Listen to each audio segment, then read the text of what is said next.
Act 1, Scene 1. The woods. Morning. The hunt. Music heard from far away. A solo instrument. Violin. Oboe. Flute. It should sound almost like a human voice. The deer is spotted. The men take aim. If music be the food of love, play on. Give me excess of it, that surfeiting the appetite may sicken and so die. The men take aim. That strain again! It had a dying fall. Oh, it came o'er my ear like the sweet sound that breathes upon a bank of violets, stealing and giving odor. The men take aim. Enough, no more. 'Tis not so sweet now as it was before. The men take aim. The music fades. Oh, spirit of love, how quick and fresh art thou, that notwithstanding thy capacity, receiveth as the sea, not enters there of what validity and pitch soe'er, but falls into abatement and low price, even in a minute. So full of shapes is fancy that it alone is high fantastical. Will you go hunt, my lord? What curio? The Hart. Why, so I do, the noblest that I have. Oh, when mine eyes did see Olivia first, methought she purged the air of pestilence. That instant was I turned into a hart, and my desires like felon cruel hounds e'er since pursue me. Valentine enters. How now? What news from her? So please, my lord, I might not be admitted, but from her handmaid do return this answer. He reads from a letter. The element itself, till 7 years heat, shall not behold her face at ample view. But like a cloistress, she will veiled walk in water once a day, her chamber round with eye-offending brine. All this to season a brother's dead love, which she would keep faith and lasting in her sad remembrance. Oh, she that hath a heart of that fine frame, to pay this debt of love but to a brother? How will she love when the rich golden shaft has killed the flock of all affections else that live in her? When liver, brain, and heart, these foreign thrones are all supplied and filled, her sweet perfections with one self-king. Away before me to sweet beds of flowers. Love thoughts lie rich when canopied with bowers. They exit. Act 1, Scene 2. The coast. Cold sand, sounds of the ocean after a storm, and of gulls spotting prey. Mid-morning. Viola, the sea captain, and 3 or 4 sailors enter, soaked to the skin. The sailors collect driftwood for a fire. What country, friends, is this? This is Illyria, lady. And what should I do in Illyria? My brother, he is in Elysium. Perchance he is not drowned? What think you, sailors? It is perchance that you yourself were saved. Oh, my poor brother, and so perchance may he be. True, madam. And to comfort you with chance, assure yourself, after our ship did split, when you and those poor number saved with you hung on our driving boat, I saw your brother, most provident in peril, bind himself, courage and hope, both teaching him the practice, to a strong mast that lived upon the sea, where, like Arion, on dolphin's back, I saw him hold acquaintance with the waves, so long as I could see. For saying so, there's gold. She fumbles through her pockets looking for money. The captain refuses her gift. Mine own escape unfoldeth to my hope, whereto thy speech serves for authority the like of him. Knowest thou this country? Ay, madam, well, for I was bred and born not 3 hours' travel from this very place. Who governs here? A noble duke, in nature as in name. What is his name? Orsino. Orsino. I have heard my father name him. He was a bachelor then. And so is now, or was so very late. For but a month ago I went from hence, and then 'twas fresh in murmur, as you know what great ones do the less we'll prattle of, that he did seek the love of fair Olivia. And what's she? A virtuous woman, the daughter of a count that died some 12 months since, then leaving her in the protection of his son, her brother, who shortly also died. For whose dear love, they say, she hath abjured the company and sight of men. Oh, that I served that lady, and might not be delivered to the world till I had made mine own occasion mellow what my estate is. That were hard to compass, because she will admit no kind of suit, no, not the Duke's. There is a fair behavior in thee, captain, and though that nature with a beauteous wall doth off clothes and pollution, yet of thee I will believe thou hast a mind that suits with this thy fair and outward character. The fire has been built. The sailors sit warming themselves, talking and laughter. Viola and the captain pull away. I prithee, and I'll pay thee bounteously. Conceal me what I am, and be my aid for such disguise as haply shall become the form of my intent. I'll serve this duke. Thou shalt present me as a eunuch to him. It may be worth thy pains, for I can sing, and speak to him in many sorts of music that will allow me very worth his service. What else may hap to time I will commit, only shape thou thy silence to my wit. Be you his eunuch, and your mute I'll be. When my tongue blabs, let then mine eyes not see. I thank thee. Lead me on. They exit. Act 1, Scene 3. An entrance to Olivia's house. Toby fumbles with keys, refusing Mariah's help. They are in conversation and have been arguing for some time. Toby is somewhat drunk and easily distracted. There is much touching and flirting. What a plague means my niece to take the death of her brother thus? I am sure cares an enemy to life. By my troth, Sir Toby, you must come in earlier nights. Your cousin, my lady, takes great exception to your ill hours. Let her accept before accepted. Aye, but you must confine yourself within the modest limits of order. Confine?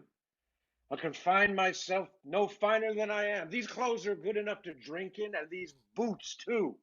And they be not, let them hang themselves in their own straps. He grabs her. Despite herself, she loves it. That quaffing and drinking will undo you. I heard my lady talk of it yesterday, and of a foolish knight that you brought in here one night to woo her, to be her wooer. Who? Sir Andrew Aguecheek? Aye, he. Oh, he's as tall a man as any's in the whole area. What's that to the purpose? Why, he has 3,000 ducats a year. Aye, but he'll have but a year in all those ducats. He's a very fool and a prodigal. They separate. Fie, you say so.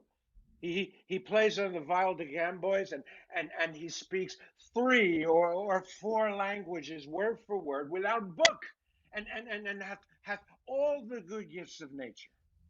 He hath indeed almost natural. For besides that he's a fool, he's a great quarreller, and but that he hath the gift of a coward to allay the gust he hath in quarrelling, 'tis thought among the prudent he would quickly have gift of a grave. Well, by this hand, they are scoundrels and substractors that say so of him. Who are they? They that add. Moreover, he's drunk nightly in your company. Toby advances on her. With drinking healths to my niece. And I'll drink to her as long as there is passage in my throat and drink in Illyria. He's a coward and a cloister that will not drink to my niece. They are embracing. What wench? Sir Andrew Aguecheek enters, drunk but in good spirits. He vomits. Toby and Mariah watch. Castigliano Volga, for here comes Sir Andrew Aguecheek. Sir Toby Belch. How now, Sir Toby Belch? Sweet Sir Andrew. Bless you, fair shrew. And you too, sir. Accost, Sir Andrew, accost. What's that?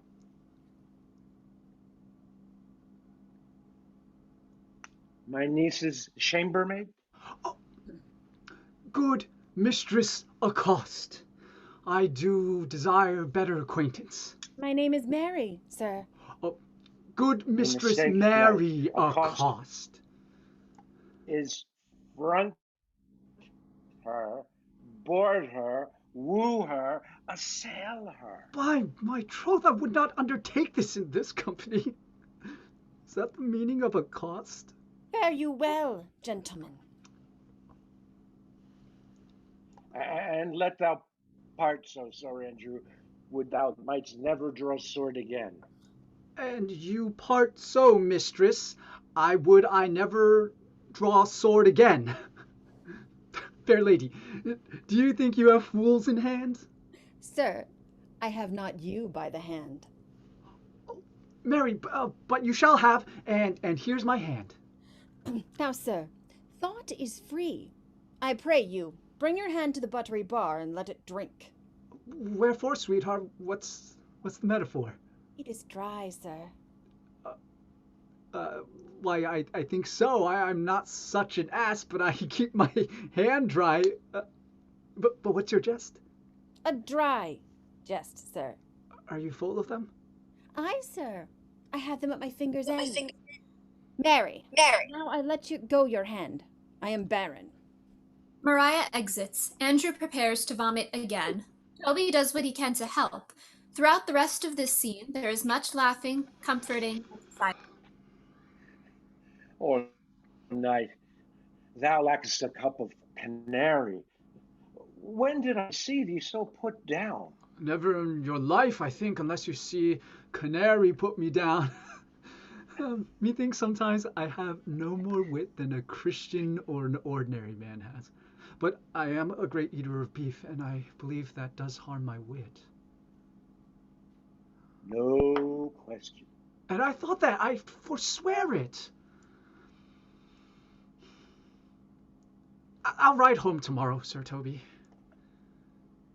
Pourquoi, my dear knight? What does pourquoi do or do not? I would I had bestowed that time in tongues that I have in fencing, dancing, and bear baiting. Oh, had I followed the arts. Then hast thou an excellent head of hair? Why, would thou have mended my hair? Past question, for thou seest it will not curl by nature. But it becomes me well enough, does not? Excellent, excellent. It hangs like flax on a distaff, and I hope to see a housewife take thee between her legs and spin it off.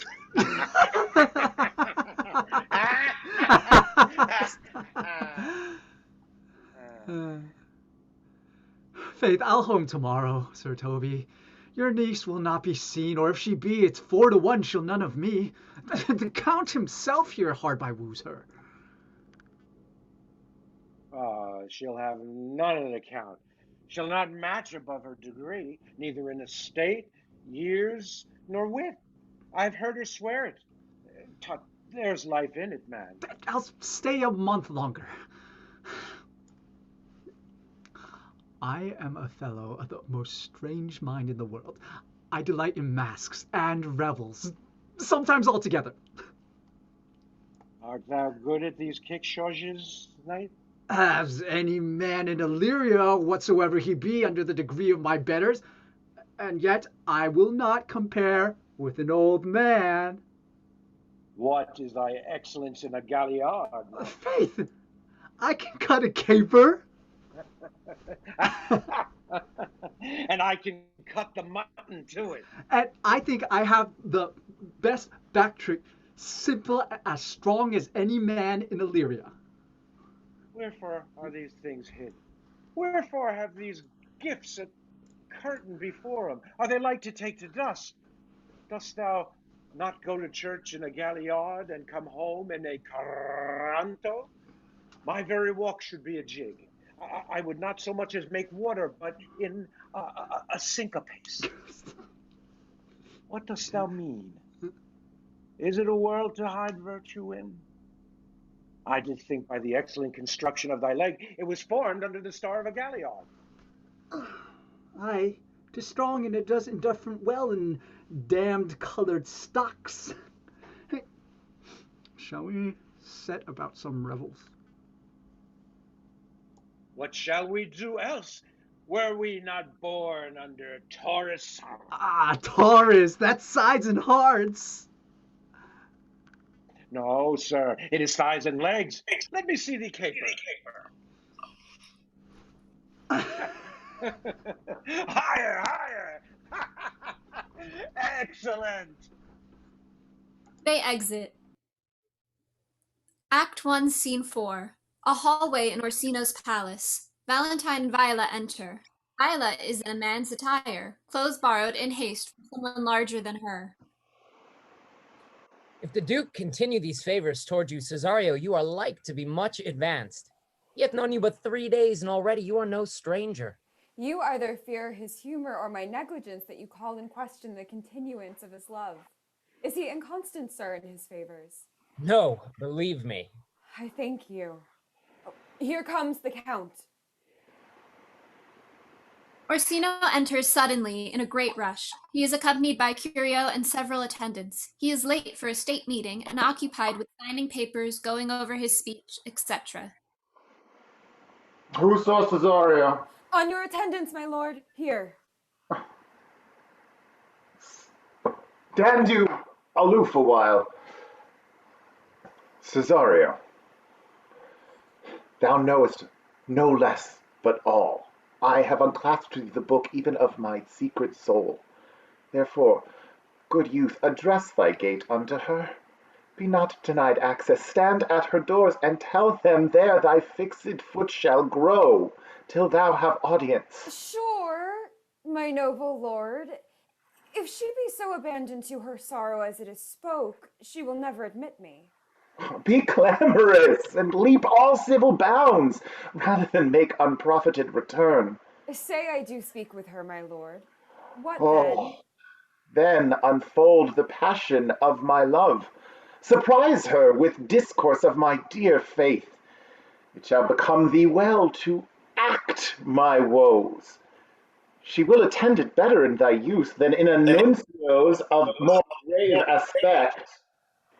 This last remark is pointed toward Valentine, who has been eavesdropping in an obvious fashion. I think not so, my lord. Here, lad, believe it. For they shall yet belie thy happy years that say thou art a man. Diana's lip is not more smooth and rubious, thy small pipe is as the maiden's organ, shrill and sound, and all is semblative a woman's part. I know thy constellation is right apt for this affair. Some 4 or 5, attend him, all, if you will. For I myself am best when least in company. Prosper well in this, and thou shalt live as freely as thy lord to call his fortunes thine. I'll do my best, your lady. Orsino rejoins his attendants. Yet a barful strife, whoe'er I woo myself would be his wife. Orsino exits with Curio and Valentine. Viola exits with attendants. Act 1, Scene 5.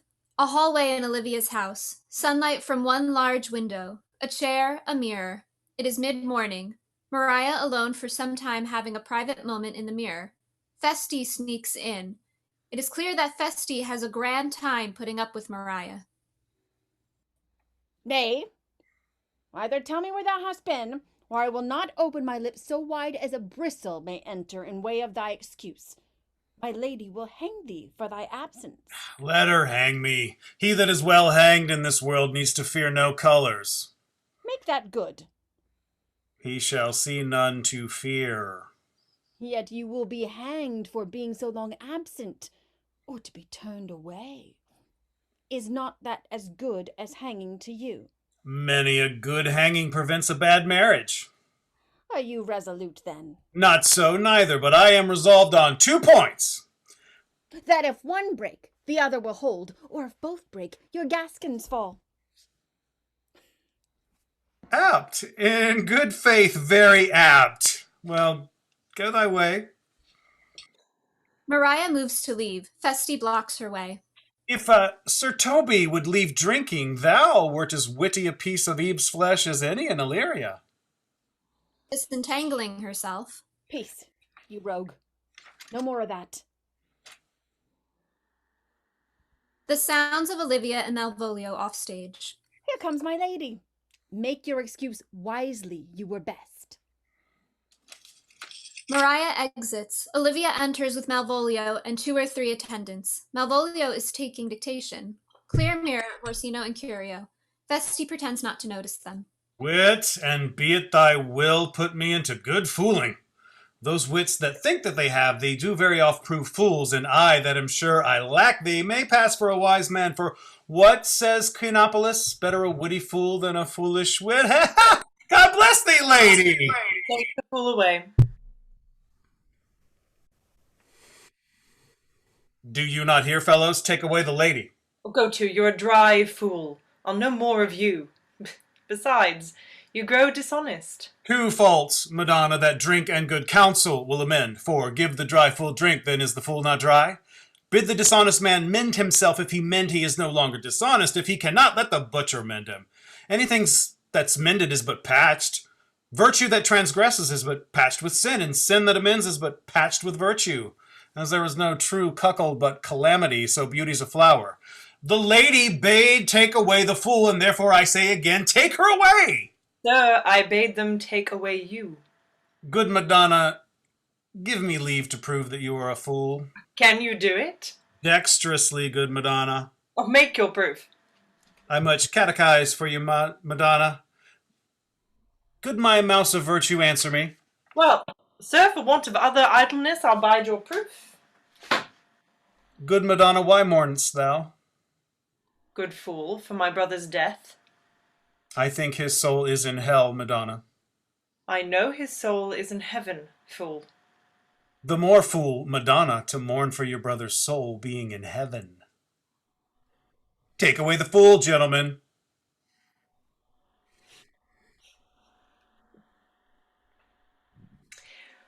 What do you think of this fool, Malvolio? Doth he not mend? Yes, and shall do till the pangs of death shake him. Infirmity that decays the wise doth ever make the better fool. God send you, sir, a speedy infirmity, for the better increasing your folly. Sir Toby will be sworn that I am no fox, but he will not pass his word for tuppence that you are no fool. How say you to that, Malvolio? Marvel your ladyship takes such delight in such a barren rascal. I saw him put down the other day with an ordinary fool that has no more brain than a stone.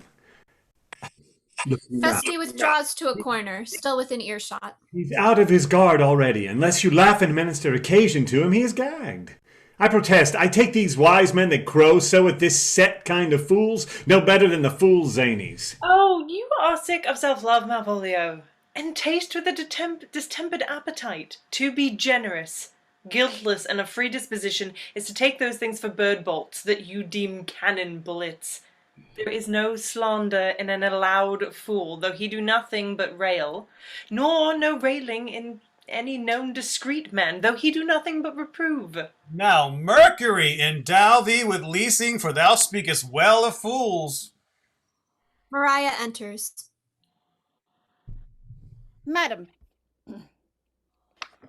there is at the gate for you a young gentleman who much desires to speak with you. From the Count Orsino, is it? I know not, madam. 'Tis a fair young man, and well attended. Who of my people hold him in delay? Sir Toby, madam, your kinsman. Oh, fetch him off, I pray you. He speaks nothing but madman. Fie on him. Maria exits in a hurry. Go you, Malvolio. If it be a suit from the Count, I am sick or not at home, what you will to dismiss it. Malvolio exits in a hurry. Olivia and Feste in corners of the room. Now you see, sir, how your fooling grows old and people dislike it. Thou hast spoke for us, Madonna, as if thy eldest son should be a fool.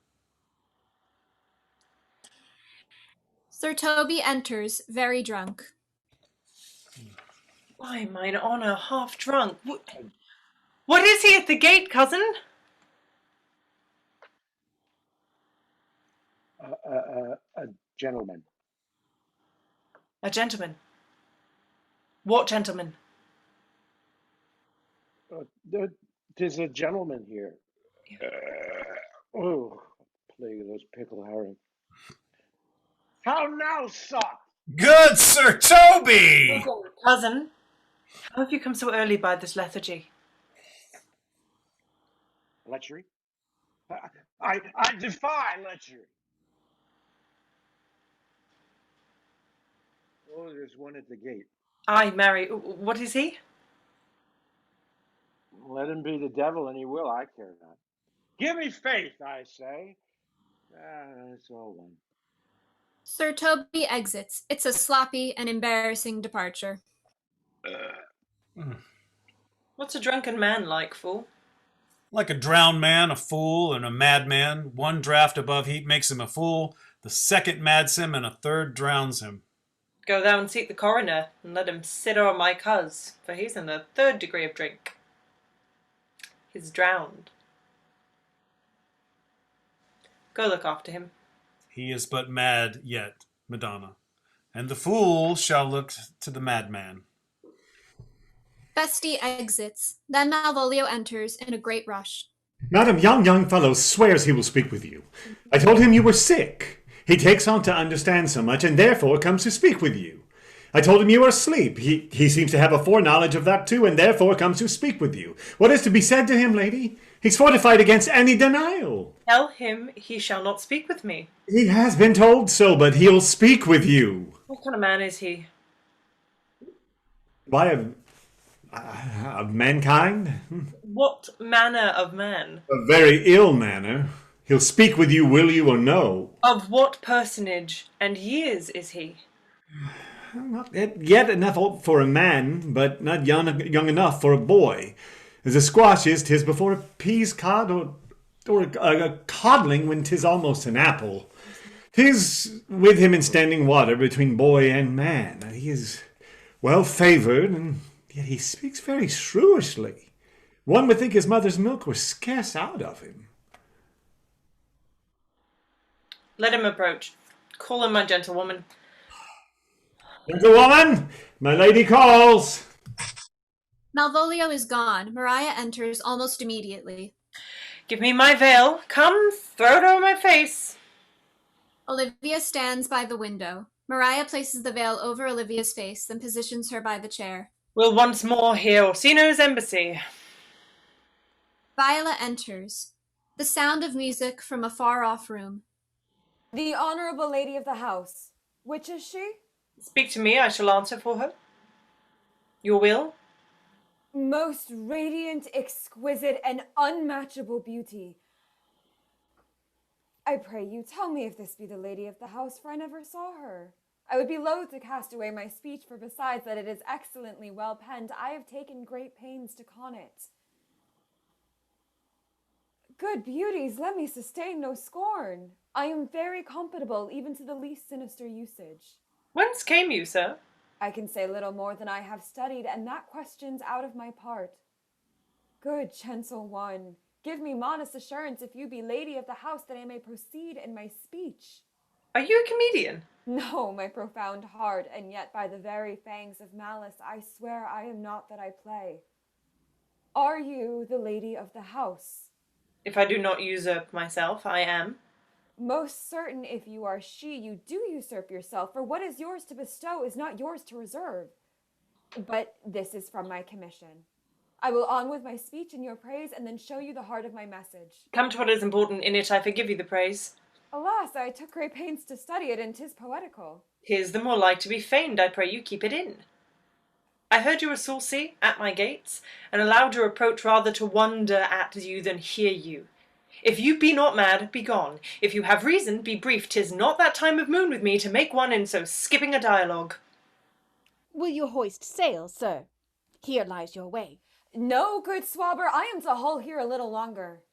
Some mollification for your giant, sweet lady. Tell me your mind. I am a messenger. Sure you have some hideous matter to deliver when the courtesy of it is so fearful. Speak your office. It alone concerns your ear. I bring no overture of war, no taxation of homage. I hold the olive in my hand. My words are as full of peace as matter. Yet you began rudely. What are you? What would you? The rudeness that hath appeared in me have I learned from my entertainment. What I am and what I would are as secret as maidenhead. To your ears, divinity. To any others, profanation. Give us a place alone. We will hear this divinity. Maria is very uncertain about leaving Olivia alone. After some encouragement from Olivia, Maria exits. Now, sir, what is your text? Most sweet lady. A comfortable doctrine, and much may be said of it. Where lies your text? In Orsino's bosom. In his bosom? In what chapter of his bosom? It's to answer by the method in the first of his heart. Oh, I have read it. It is heresy. Have you no more to say? Good madam, let me see your face. Have you any commission from your lord to negotiate with my face? You are now out of your text. But we will draw the curtain and show you the picture. Look you, sir, such a one I was this present. Excellently Not well done? If God did all. 'Tis in grain, sir, 'twill endure wind and weather. 'Tis beauty truly blent, whose red and white nature's own sweet and cunning hand laid on. Lady, you are the cruelest she alive, if you will lead these graces to the grave and leave the world no copy. Oh, sir, I will not be so hard-hearted.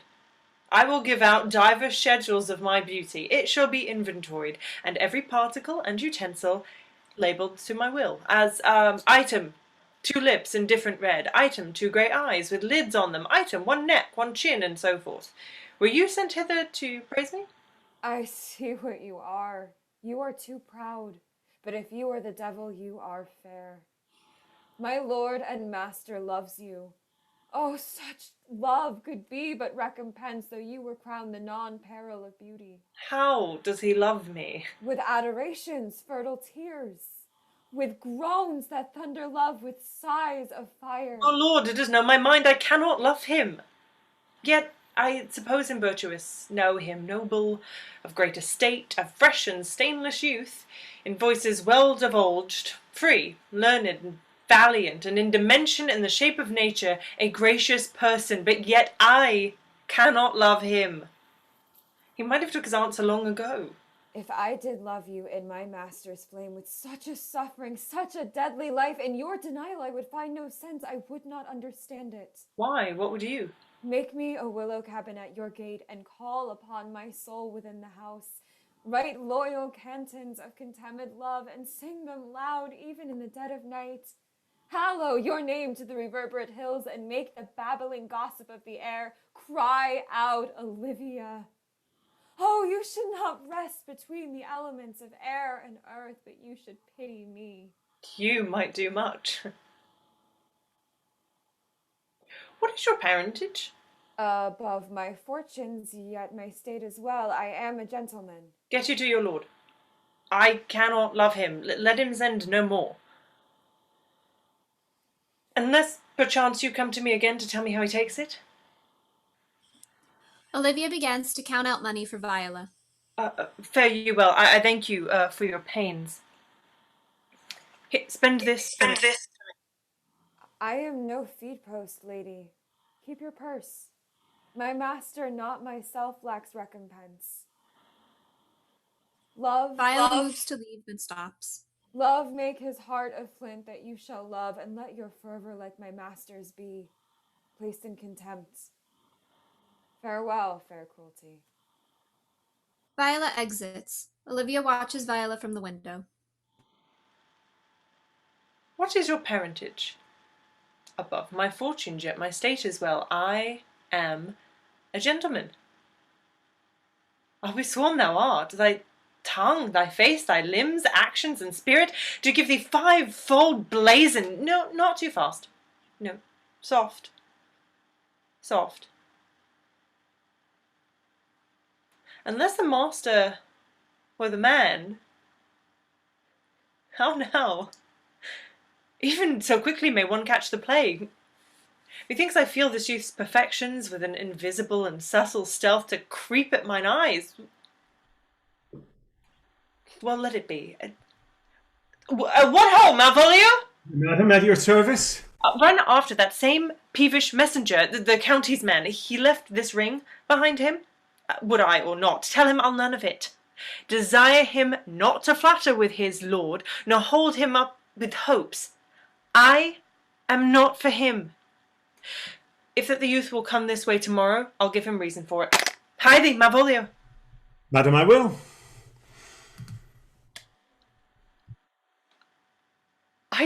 I know not what, and fear to find mine eye too great a flatterer for my mind. Fate, show thy force. Ourselves we do not owe. What is decreed must be, and be this so.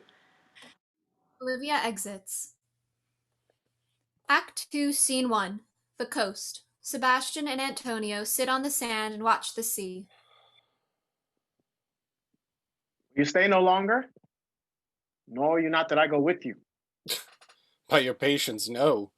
My stars shine darkly over me. The malignancy of my fate might perhaps distemper yours. Therefore I shall crave of you your leave, that I may bear my evils alone. It were a bad recompense for your love to lay any of them on you. Let me yet know of you, whither you are bound. No, sooth, sir. My determinate voyage is mere extravagancy.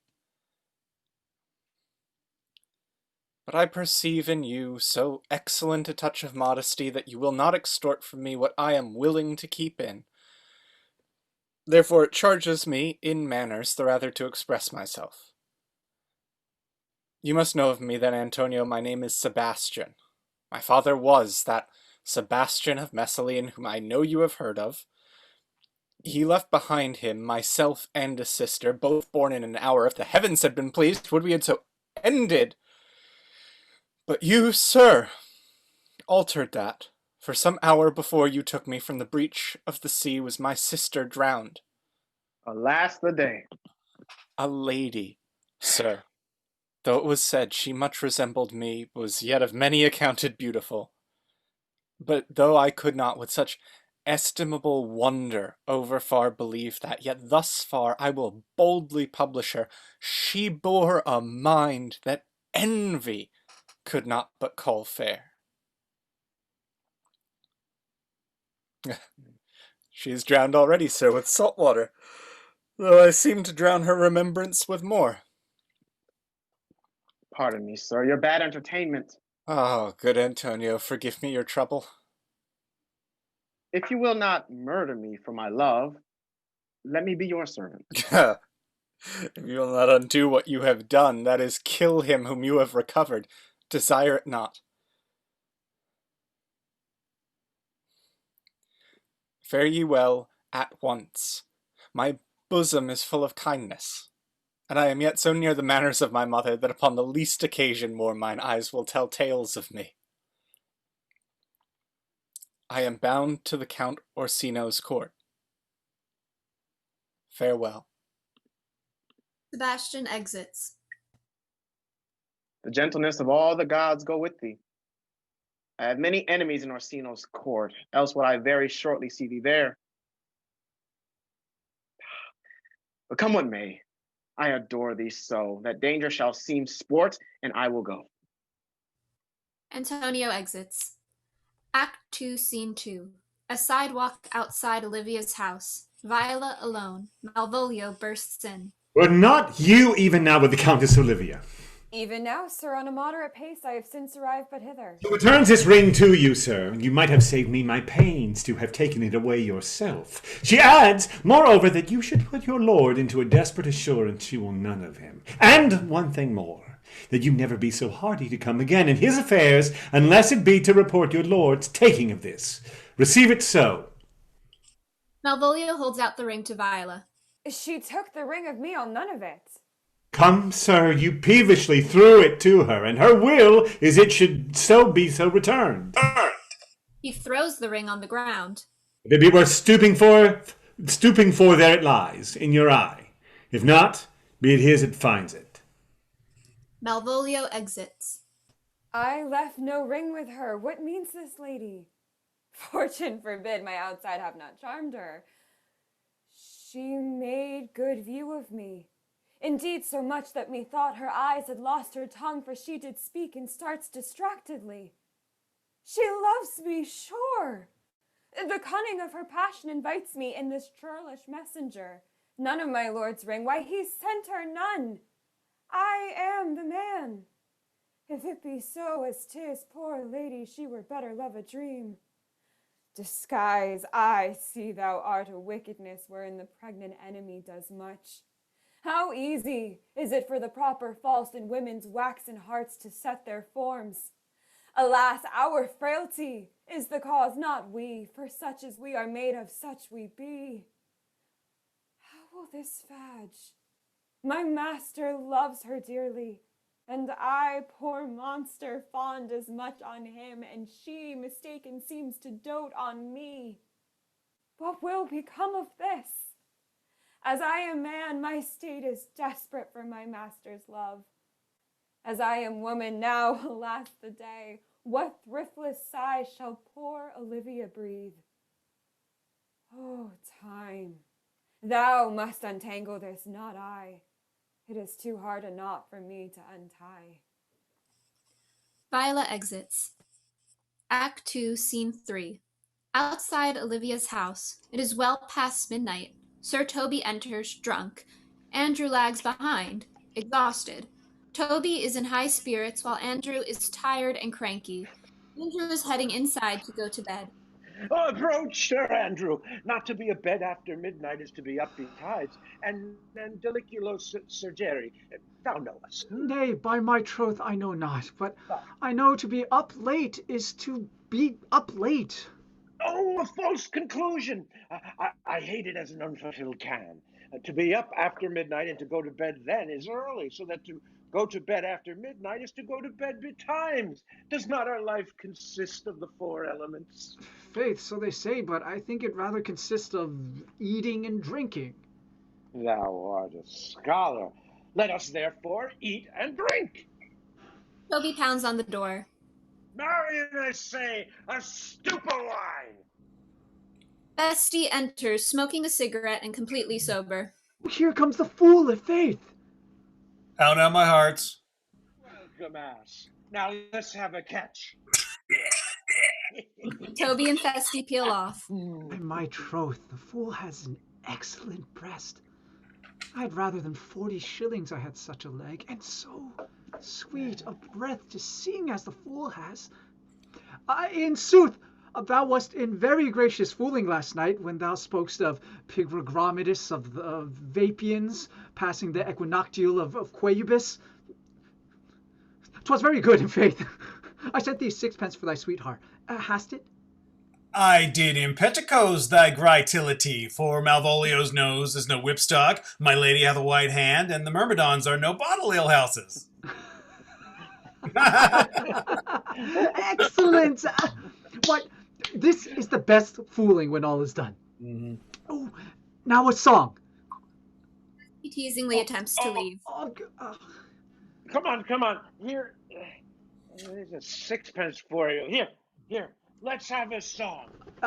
There's a kestrel of me too, if one night gives a... Would you have a love song or a song of good life? Oh, a love song. I care not for good life.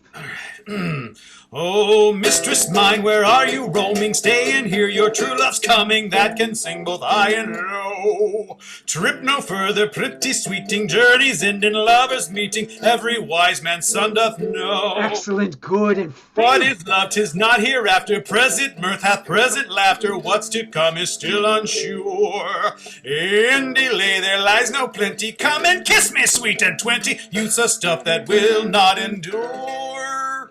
A mellifluous voice says I am a true knight.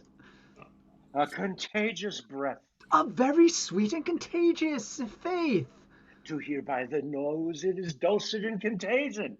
But shall we make the welkin dance indeed? Shall we rouse the night owl in a catch that will draw 3 souls out of one weaver? Shall we do that? Dad, you love me? Let's do't. I am a dog at a catch. By your lady, sir, some dogs will catch well. Most certain. Let our catch be... Oh, thou knave. Hold thy peace, thou knave knight. I shall be constrained to call thee knave knight. It is not the first time I have constrained one to call me knave. Begins hold thy peace. I shall never begin if I hold my peace. Good faith, come begin.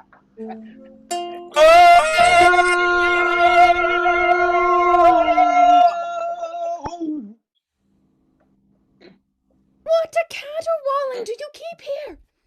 If my lady have not called up her steward Malvolio and bid him turn you out of doors, never trust me.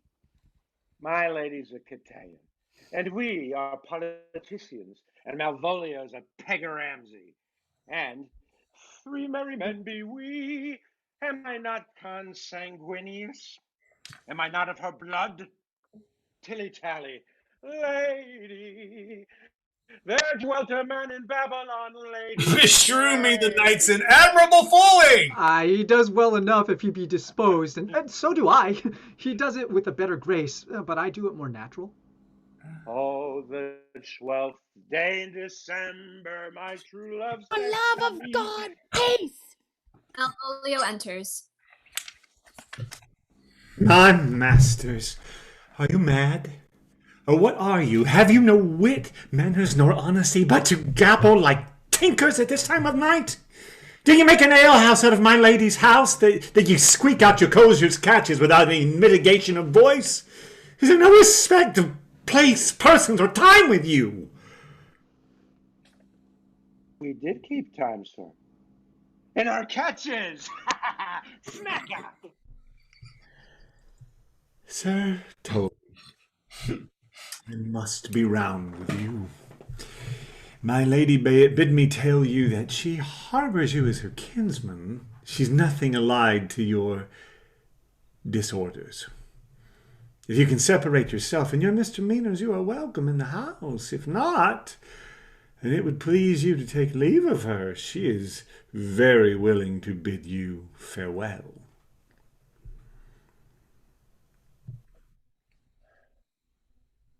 Farewell, dear heart, since I must needs be gone. Nay, good Sir Toby. His eyes do show his days are almost gone. Is it even so? But I will never die. Sir Toby, there you lie. This is much credit to you. Shall I bid him go? What and if you do? Shall I bid him go and spare not? Oh, no, no, no, no, no, you dare not. Out of time, sir. You lie! Any more than a steward? Dost thou think because thou art virtuous that there shall be no more cakes and ale? Yes, by Saint Anne, and ginger shall be the hot in the mouth too. Feste exits. In the right. Go, sir. Rub your chain with crumbs. A stoop of wine, Maria. Mistress Mary, if you prize my lady's favor at anything more than contempt, you would not give me for this uncivil rule. Maria pointedly ignores Malvolio and pours Toby a fresh glass of wine. She shall know of it by this hand. Malvolio exits. Go shake your ears! 'Twere as good a deed as to drink when a man's a hungry, to challenge him in the field, then to break promise with him and make a fool of him. I'll write thee a challenge, or I'll deliver thy indignation to him by word of mouth. Sweet Sir Toby, be patient for tonight. Since the youth of the Count was today with my lady, she is much out of quiet. For Monsieur Malvolio, let me alone with him. If I do not gull him into a nayword and make him a common recreation, do not think I have wit enough to lie straight in my bed. I know I can do it. Possess us. Possess us. Tell us something of him. Marry, sir? Sometimes he is a kind of Puritan. Oh, if I thought that, I'd beat him like a dog. What, for being a Puritan? Thy exquisite reason, knight? I have no exquisite reason for it, but I have reason good enough. The devil a Puritan that he is, or anything constantly, but a time pleaser, an affectioned ass, that cons state without book, and utters it by great swaths, the best persuaded of himself, so crammed as he thinks with excellencies, that it is his grounds of faith that all look upon him, love him, and on that vice in him will my revenge find notable cause to work. What wilt thou do? I will drop in his way some obscure epistle of love, wherein, by the color of his beard, the shape of his leg, the manner of his gait, the expression of his eye, forehead, and complexion, he shall find himself most feelingly personated. I can write very like my lady, your niece. On a forgotten matter, we can hardly make distinction of our hands. Excellent. I smell a device. I have it in my nose, too. He shall think by the letters that thou wilt drop that they come from my niece, and that she's in love with him. My purpose is indeed a horse of that color. And your horse now would make him an ass. Ass? I doubt not. Oh, 'twill be admirable. Sport royal, I warrant you. I know my physic will work with him. I will plant you two, and let the fool make a third, where he shall find the letter. Observe his construction of it. For this night, to bed, and dream on the event. Farewell. Toby grabs her. They kiss. Good night, Penthesilea. Mariah exits. For me, she's a good wench. She's a beagle, true bred, and one that adores me. No. I was adored once, too.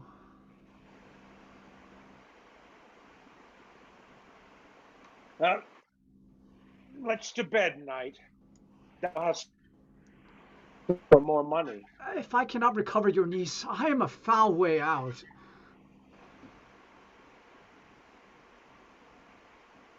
Send for the money, knight. If thou hast her not in the end, call me cut. If I do not, never trust me. Take it how you will. Come. I'll go burn some sack. 'Tis too late to go to bed now. Come, knight. They exit. Act 2, Scene 4. A back room in Orsino's palace. It is morning, lots of sunlight. The room is occupied by musicians on break. Some smoke, some eat takeout, some read the paper, others sleep.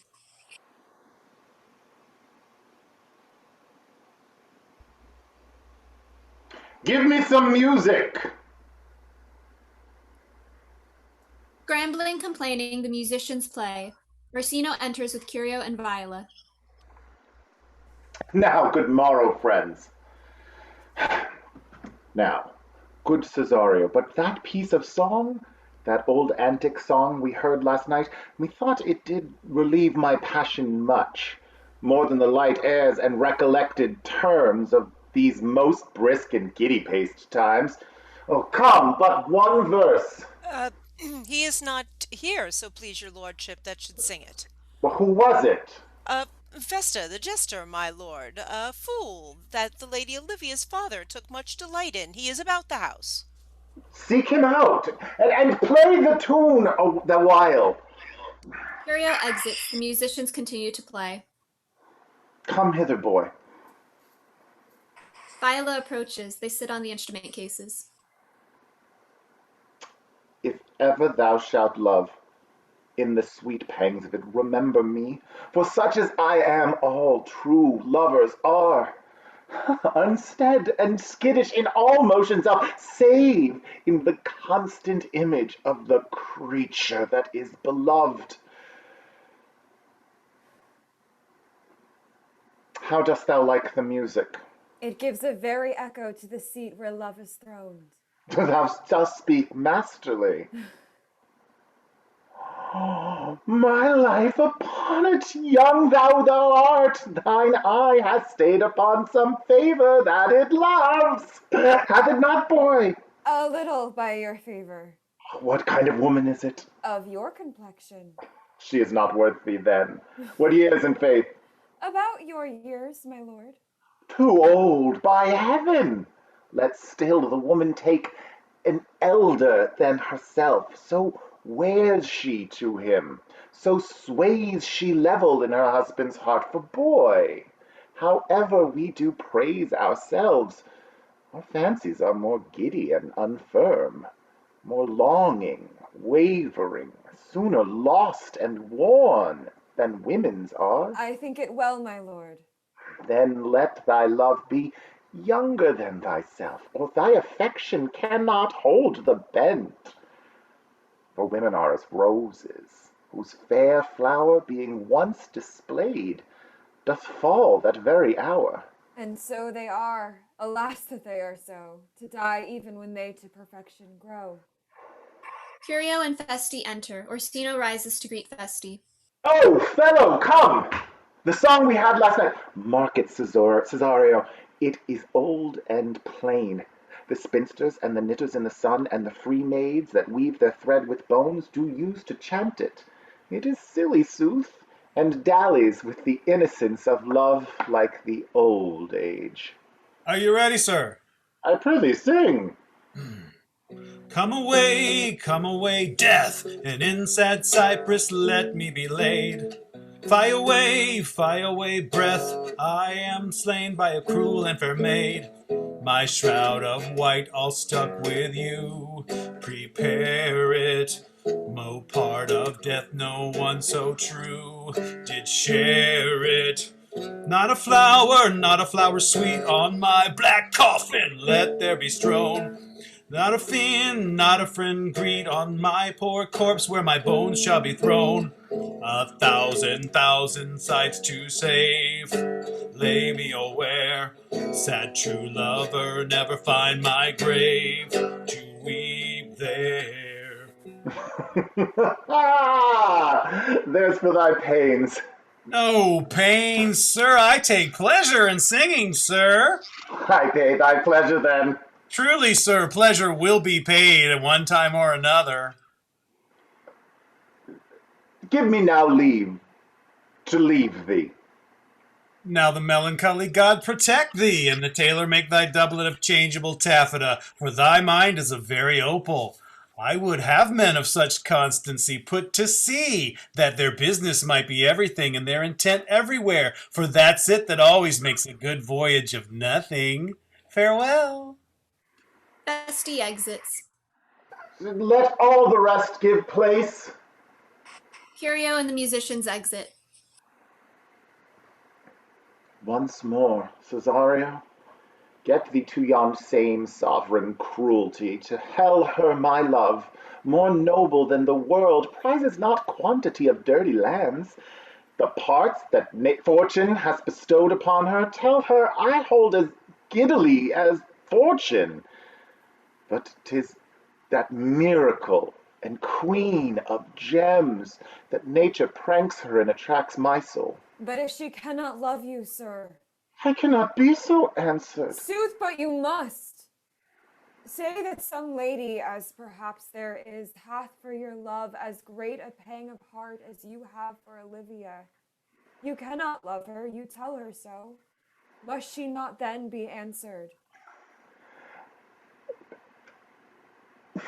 There is no woman's sides can bide the beating of so strong a passion as love doth give my heart. No woman's heart so big to hold so much. They lack retention. Alas, their love may be called appetite, no motion of the liver, but the palate that suffers surfeit, cloyment, and revolt. But mine is all as hungry as the sea, and can digest as much. no compare between that love a woman can bear me and that I owe Olivia. Aye, but I know. What dost thou know? Too well what love women to men may owe. In faith they are as true of heart as we. My father had a daughter loved a man, as it might be, perhaps, were I a woman, I should your lordship. And what's her history? Blank, my lord. She never told her love, but let concealment like a worm in the bud feed on her damask cheek. She pined in thought, and with a green and yellow melancholy she sat like Patience on a monument, smiling at grief. Was not this love indeed?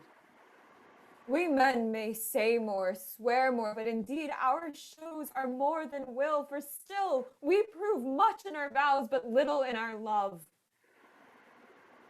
But died thy sister of her love, my boy? I am all the daughters of my father's house, and all the brothers too, and yet I know not.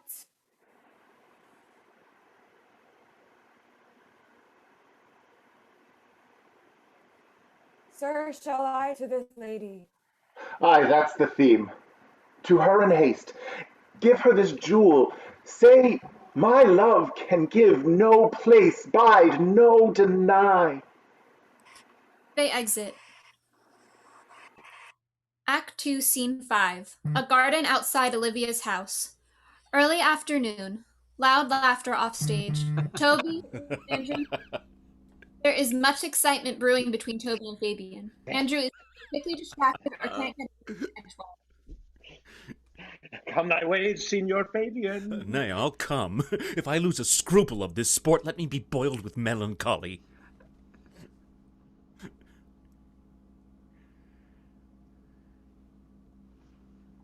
Wouldst thou not be glad to have the miserly, rascally sheep-biter come to some notable shame? I would exult, man. You know he brought me out of favor with my lady about a bear-baiting year. To anger him, we'll have the bear again. And we will fool him black and blue. Shall we not, Sir Andrew? And we do not, it is pity of our lives. Maria enters in great excitement.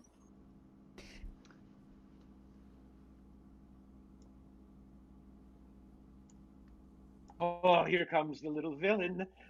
How now, my medal of India? Get ye all three into the box tree. Malvolio's coming down this walk. He has been yonder in the sun, practicing behavior to his own shadow this half-hour. Observe him for the love of mockery, for I know this letter will make a contemplative idiot of him. Close, in the name of jesting. The men hide. Maria drops the letter. Lie thou there, for here comes the trout that must be caught. Maria exits to an offstage hiding place. Malvolio enters. Is but fortune, all is fortune. Maria told me she did affect me, and I have heard herself come thus near, that should she fancy, it should be one of my complexion. Besides, she uses me with the more exalted respect than anyone that follows her. What should I think on it? Oh, here's an overweening rogue. Oh, peace! Contemplation makes a rare turkey cock of him. How he jets under his advanced plumes. Slight, I could so beat the rogue. Peace, I say. To be Count Malvolio. Oh, rogue. Pistol him! Pistol him! Peace, peace. There is example for it. The lady of the Strachey married the yeoman of the wardrobe. Fie on him, Jezebel. Oh, peace! Now he's deeply in. Look how imagination blows him. Having been 3 months married to her, sitting in my state. Oh, for a stone bow to hit him in the eye. Calling my officers about me in my branched velvet gown, having come from a daybed where I have left Olivia sleeping. Fire and brimstone! Oh, peace, peace! Then got the humour of state, and after a demure travel of regard, telling them I know my place, as I would they should do theirs, to ask for my kinsman Toby.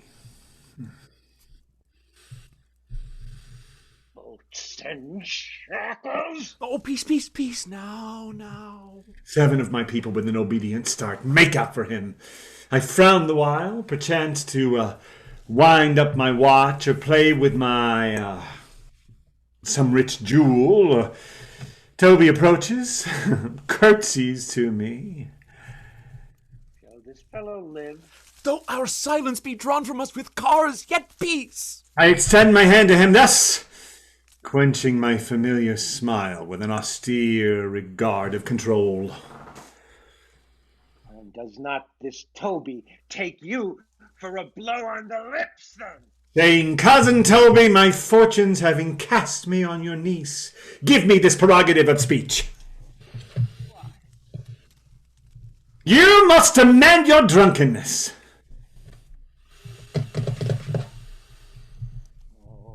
Out, scab! Nay, patience, or we break the sinews of our plot. Why'd you waste the treasures of your time with a foolish knight? Oh, that's me, I warrant you. One Sir Andrew! I knew 'twas I, for many do call me fool. Malvolio sees the letter. What have we here? What employment have we here? Now is the woodcock near the gin. Oh, peace, peace. And the spirit of humors intimate reading aloud to him. Malvolio picks up the letter. By my life, this isn't the lady's hand. This be her very C's, her U's, and her T's, and thus makes she her great P's.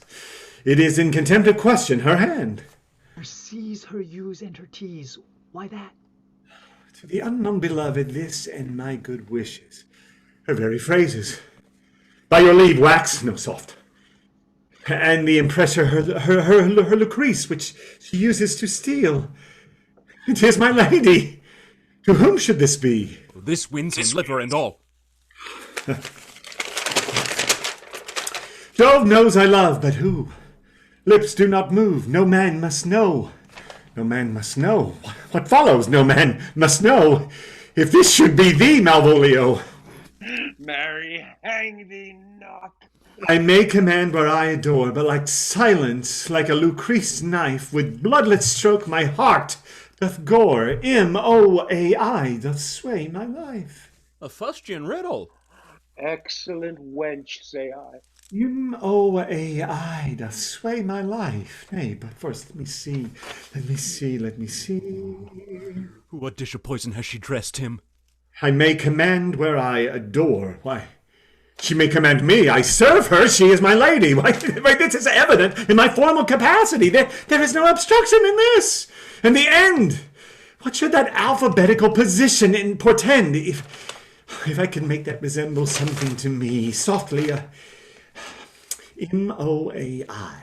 I make up that. He is now at a cold scent. Now, the hound will cry upon't for all this, though. It be as rank as a fox. Malvolio! Why that begins my name? Did I not say he would work it out? This cur is excellent at faults. But then there is no constancy in the sequel that suffers under probation. A should follow the O. Should follow the does.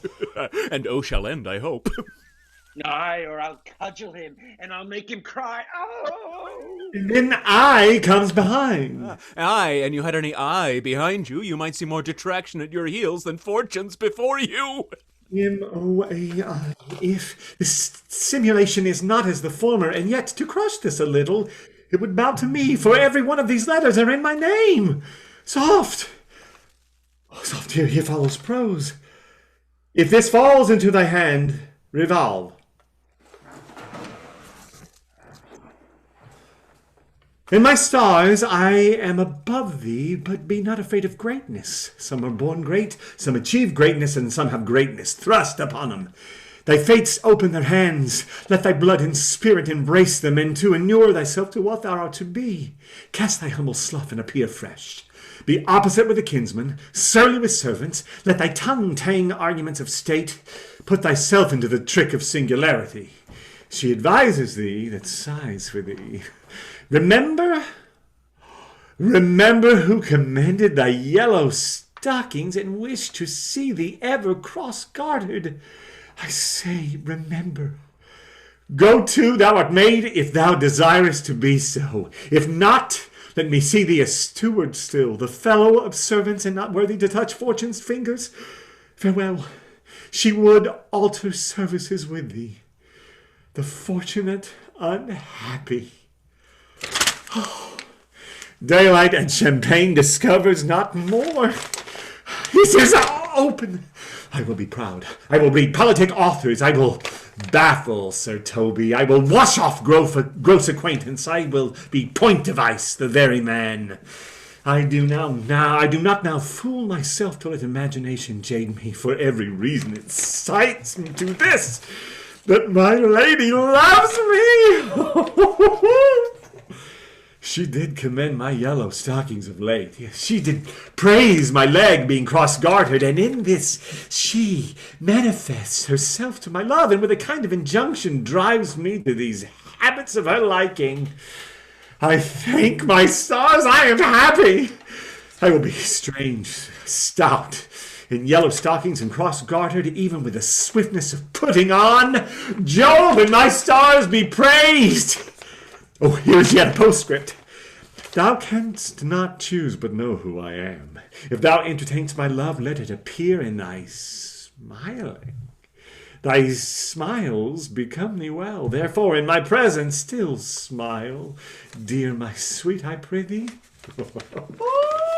Jove, I thank thee, I will smile. I will do everything thou wilt have me.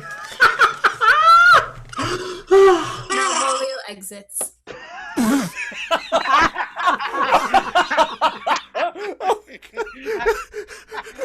I will not give my part in this sport for a pension of thousands to be paid from the Sophie. I could marry this wench for this device. So could I too. and ask no other dowry with her, but such another jest. Nor I neither. Maria enters. Oh, here comes my noble gull catcher. Wilt thou set thy foot on my neck? Or mine either?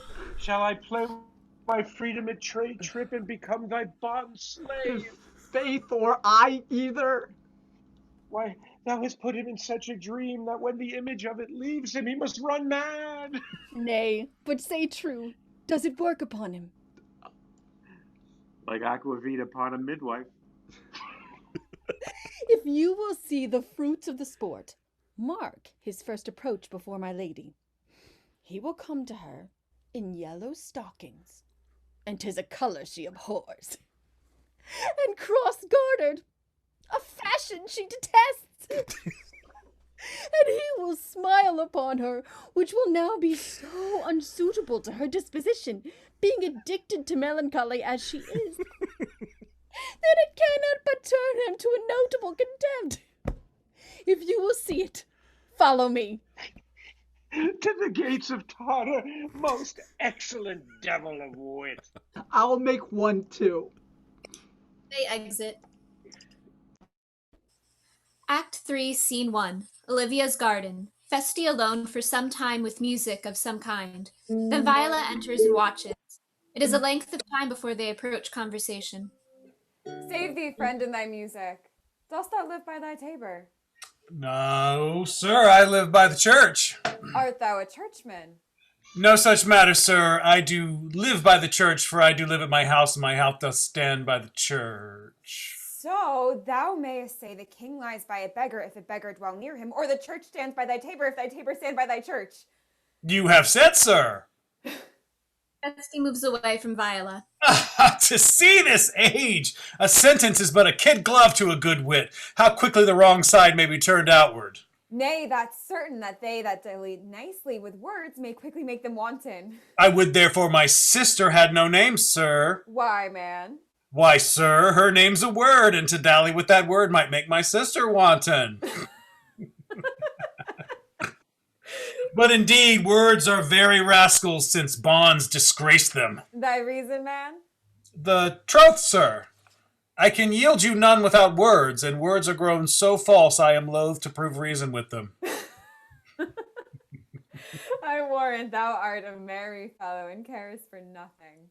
No, not so, sir. I do care for something. But in my conscience, sir, I do not care for you. If that be to care for nothing, sir, I would make you invisible. Art thou not the Lady Olivia's fool? No, indeed, sir, the Lady Olivia has no folly. She will keep no fool, sir, till she be married. I am indeed not her fool, but her corrupter of words. I saw thee late at the Count Orsino's. Foolery, sir, does not walk about the orb like the sun. It shines everywhere. I would be sorry, sir, but the fool shall be as oft with your master as with my mistress. I think I saw your wisdom there. Nay, and thou pass upon me. I'll no more with thee. Feste moves to leave. Viola gets money from her pockets. Hold! There's expenses for thee. Now, Jove in his next commodity of hair, send thee a beard. By my troth, I'll tell thee, I am almost sick for one, though I would not have it grow on my chin. Is thy lady within? Feste is deeply involved with the coin that Viola has given to him. Would not a pair of these have bread, sir? Yes, being kept together and put to use. I would play Lord Pandarus of Phrygia, sir, to bring a Cressida to this trellis. I understand you, sir. 'Tis well begged. She gives him another coin. The matter, I hope, is not great, sir, begging but a beggar. Cressida was a beggar. My lady is within, sir. I will conster to them whence you came. Who you are and what you would are out of my welkin. I might say element, but the word is overworn. Feste exits. This fellow is wise enough to play the fool, and to do that well craves a kind of wit. He must observe their mood on whom he jests, the equality of persons, and the time, and like the haggard check at every feather that comes before his eye. This is a practice as full of labor as a wise man's art, for folly that he wisely shows is fit, but wise man folly fallen quite taint their wits. Sir Toby and Sir Andrew enter. Save you, gentlemen. And you, sir? You vous gardes, monsieur? Et vous aussi, votre serviteur? I hope, sir, you are, and I am yours. Will you encounter the house? My niece is desirous you should enter if your trade be to her. I am bound to your niece, sir. I mean, she is the list of my voyage.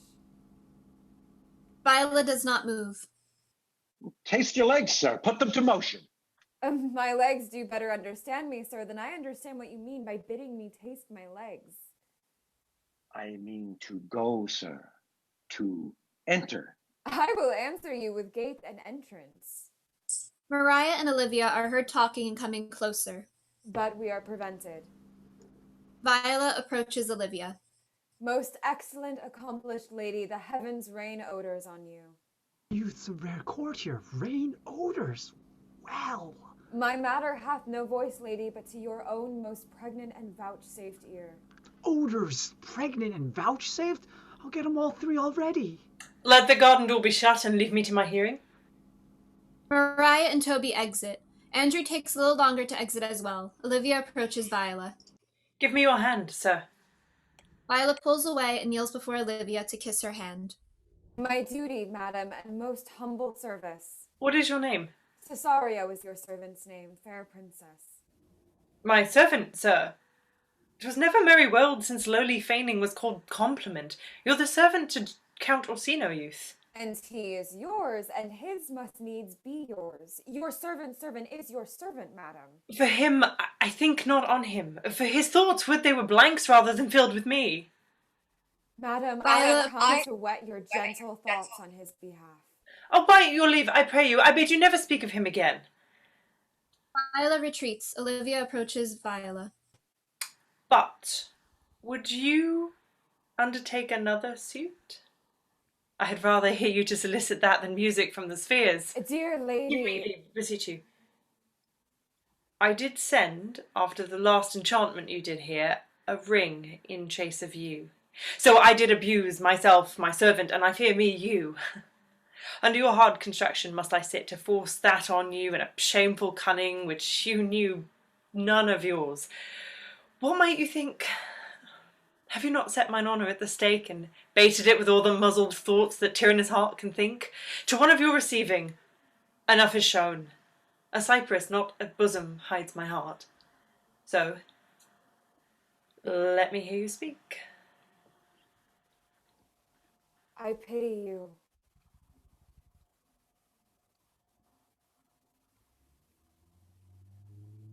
That's a degree to love. No, not agrees, for 'tis a vulgar proof that very oft we pity enemies.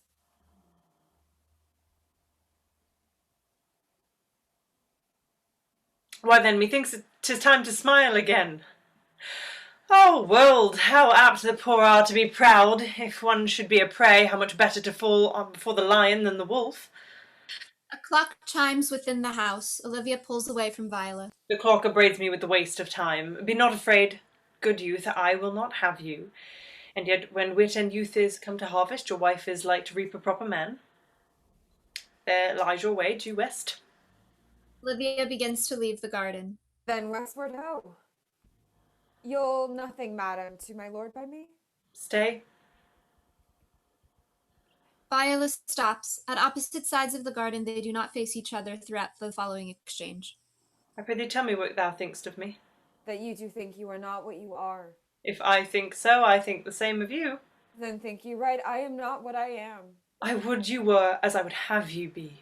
Would it be better, madam, than I am? I wish it might, for now I am your fool. Oh, what a deal of scorn looks beautiful in the contempt and anger of his lip. A murderous guilt shows not itself more soon than love would seem hid. Love's night's noon. Cesario. By the roses of the spring, by maidhood, honour, truth, and everything, I love thee, so that I, despite all thy pride, nor wit nor reason can my passion hide. Do not extort thy reasons from this clause, for I that woo, thou therefore hast no cause, but rather reason thus with reason fetter. Love sought is good, but given unsought is better. By innocence I swear, and by my youth, I have one heart, one bosom, and one truth, and that no woman has, nor never none shall mistress be of it, save I alone. And so adieu, good madam. Nevermore will I my master's tears to you deplore. Yet come again, for thou perhaps mayst move that heart, which now abhors, to like his love. They exit. Act 3, Scene 2. Outside the garden gate, occurring directly after Olivia's dismissal of them. Toby and Fabian follow Andrew, who has entered at quite a pace. There is a wrought iron park bench nearby. No, Faith, I'll not stay a jot longer. Thy reason, dear Venom? Give thy reason? You must needs yield your reason, Sir Andrew. Mary, I saw your niece do more favors to the Count's serving man than ever she bestowed upon me. I saw in the orchard. Did she see thee the while, old boy? Tell me that. As plain as I see you now. This was a great argument of love in her toward you. Slight, would you make an ass of me? I will prove it legitimate, sir, upon the oaths of judgment and reason.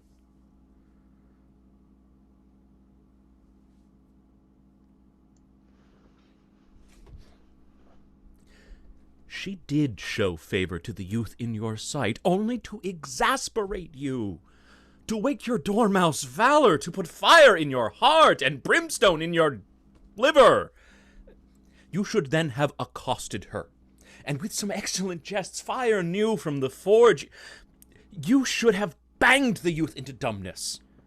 This was looked for at your hand, and this was balked. The double guilt of this opportunity you let time wash off, and now you are sailed into the north of my lady's opinion, where you will hang like an icicle upon a Dutchman's beard, unless you do redeem it by some laudable attempt, either of valor or policy.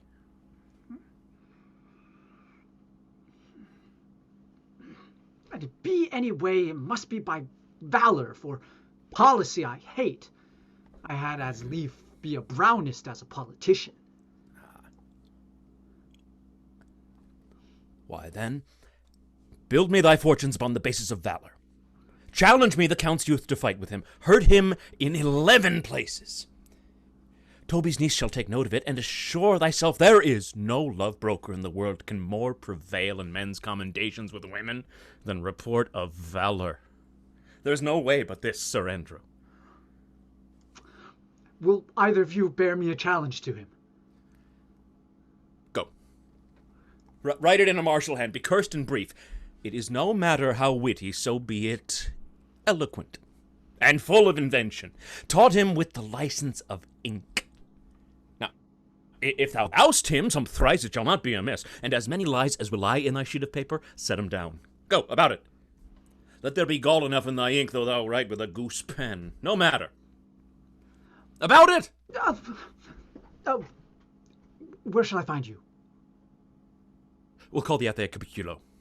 Go. Andrew exits at top speed. We shall have a rare letter from him. And the opposite, his youth, bears in his visage no presage of cruelty.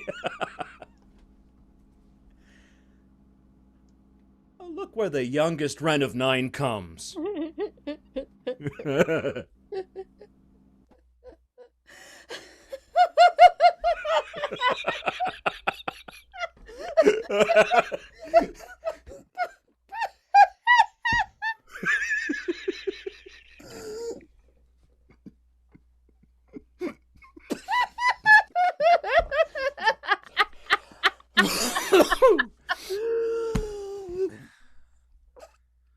If you desire the spleen, and you will laugh yourselves into stitches, follow me. Yond gull Malvolio is turned heathen, a very renegado. For there is no Christian that means to be saved by believing rightly can ever believe such impossible passages of grossness. He is in yellow stockings!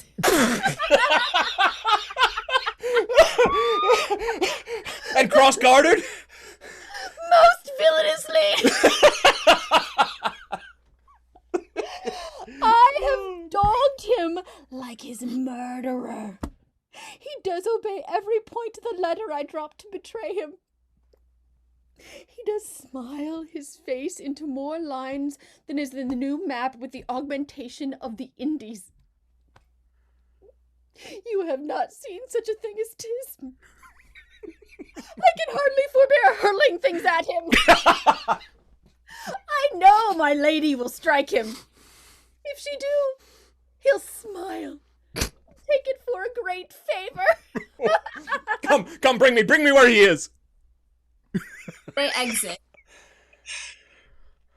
Act 3, Scene 3. A city street. Passerby. Cars honking, music from a boombox, people arguing. Sebastian and Antonio are in a heated argument. I would not, by my will, have troubled you, but since you make your pleasure of your pains, I will no further chide you. I could not stay behind you. My desire, more sharp than filed steel, did spur me forth, and not all love to see you, though so much as might have drawn one to a longer voyage. But jealousy, what might befall your travel, being skillless in these parts, which to a stranger unguided and unfriended, often prove rough and unhospitable. My willing love, the rather by these arguments of fear, set forth in your pursuit. My kind Antonio, I can no other answer make but thanks. And thanks, and ever thanks, and oft good turns are shuffled off with such uncurrent pay. But were my worth, as is my conscience, firm, you should find better dealing. What's to do? Shall we go see the relics of this town? Tomorrow, sir. Best first go see your lodging. I am not weary, and 'tis long tonight. I pray you let us satisfy our eyes with the memorials and the things of fame that do renown this city. Would you pardon me? Antonio pulls Sebastian to the bench. They sit. I do not without danger walk these streets. Once in a sea fight against the counts and his galleys, I did some service of such note indeed that were I ta'en here, it would scarce be answering. Like you slew great number of his people. The offense is not of such a bloody nature, albeit the quality of the time and quarrel might well have given us bloody arguments. It might have since been answered in repaying what we took from them, which for traffic's sake most of our city did. Only myself stood out, for which if I be lapsed in this place, I shall pay dear. Do not then walk too open. It doth not fit me. Hold, sir. Hold, sir. Here's my purse. In the south suburbs, at the Elephant is best to lodge. I will bespeak our diet, whilst you beguile the time and feed your knowledge with viewing of the town. There shall you meet me. Antonio hands his wallet to Sebastian, who pulls it in his back pocket. Why I your purse?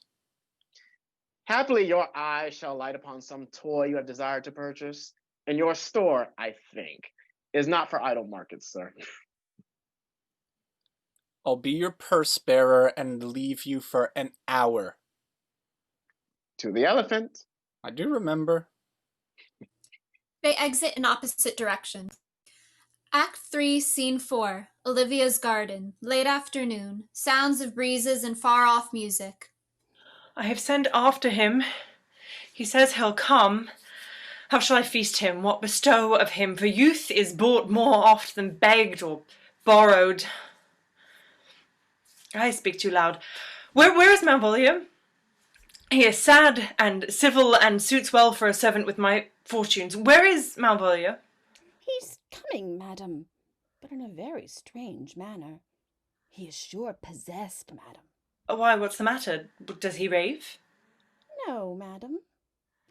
He does nothing but smile. Your ladyship were best to have some guard about you if he come, for sure the man is tainted in his wits. Go, call him hither. Maria exits.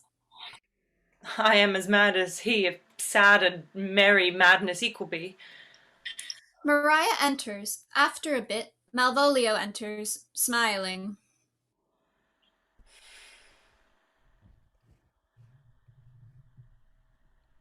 How now, Malvolio? Sweet lady. Ho, ho. Smilest thou? I sent for thee upon a sad occasion. Sad lady. Oh, I could be sad. This just makes some obstruction in the blood, this cross-gartering, but what of that? If it please the eye of one, it is with me as the very true sonnet is. Please one, please all. Why, how dost thou, man? What is the matter with thee? Oh, not black in my mind, though yellow in my legs. It did come to his hand, and command shall be executed. I think we do know the sweet Roman hand. Wilt thou go to bed, Malvolio? Oh, to bed? Sweetheart, and I'll come to thee. Oh, God comfort thee! Why dost thou smile and kiss thy hand so oft? How do you, Malvolio? Your request? Yes, nightingales answer dolls. Why appear you with this ridiculous boldness before my lady? Be not afraid of greatness, 'twas well writ. What meanest thou by that, Malvolio? Great? What? Some achieve greatness? What meanest thou? Some have greatness thrust! Oh, heaven restore thee! Oh, remember who commended thy yellow stockings. The yellow stockings? We wish to see thee cross-gartered. Cross-gartered? Go to, thou art made if thou desirest to be so. Am I maid? If not, let me see thee a servant still. Why, this is very midsummer madness. Madam, the young gentleman of the Count Orsino is returned. I could hardly entreat him back. He attends your ladyship's pleasure. I'll come to him. Good Maria, let this fellow be looked to. Where is my cousin Toby? Let some of my people have special care of him. I would not have him miscarry for the half my dowry. He and Maria exit the garden in different directions. How now do you come near me now? No worse man than Sir Toby to look to me.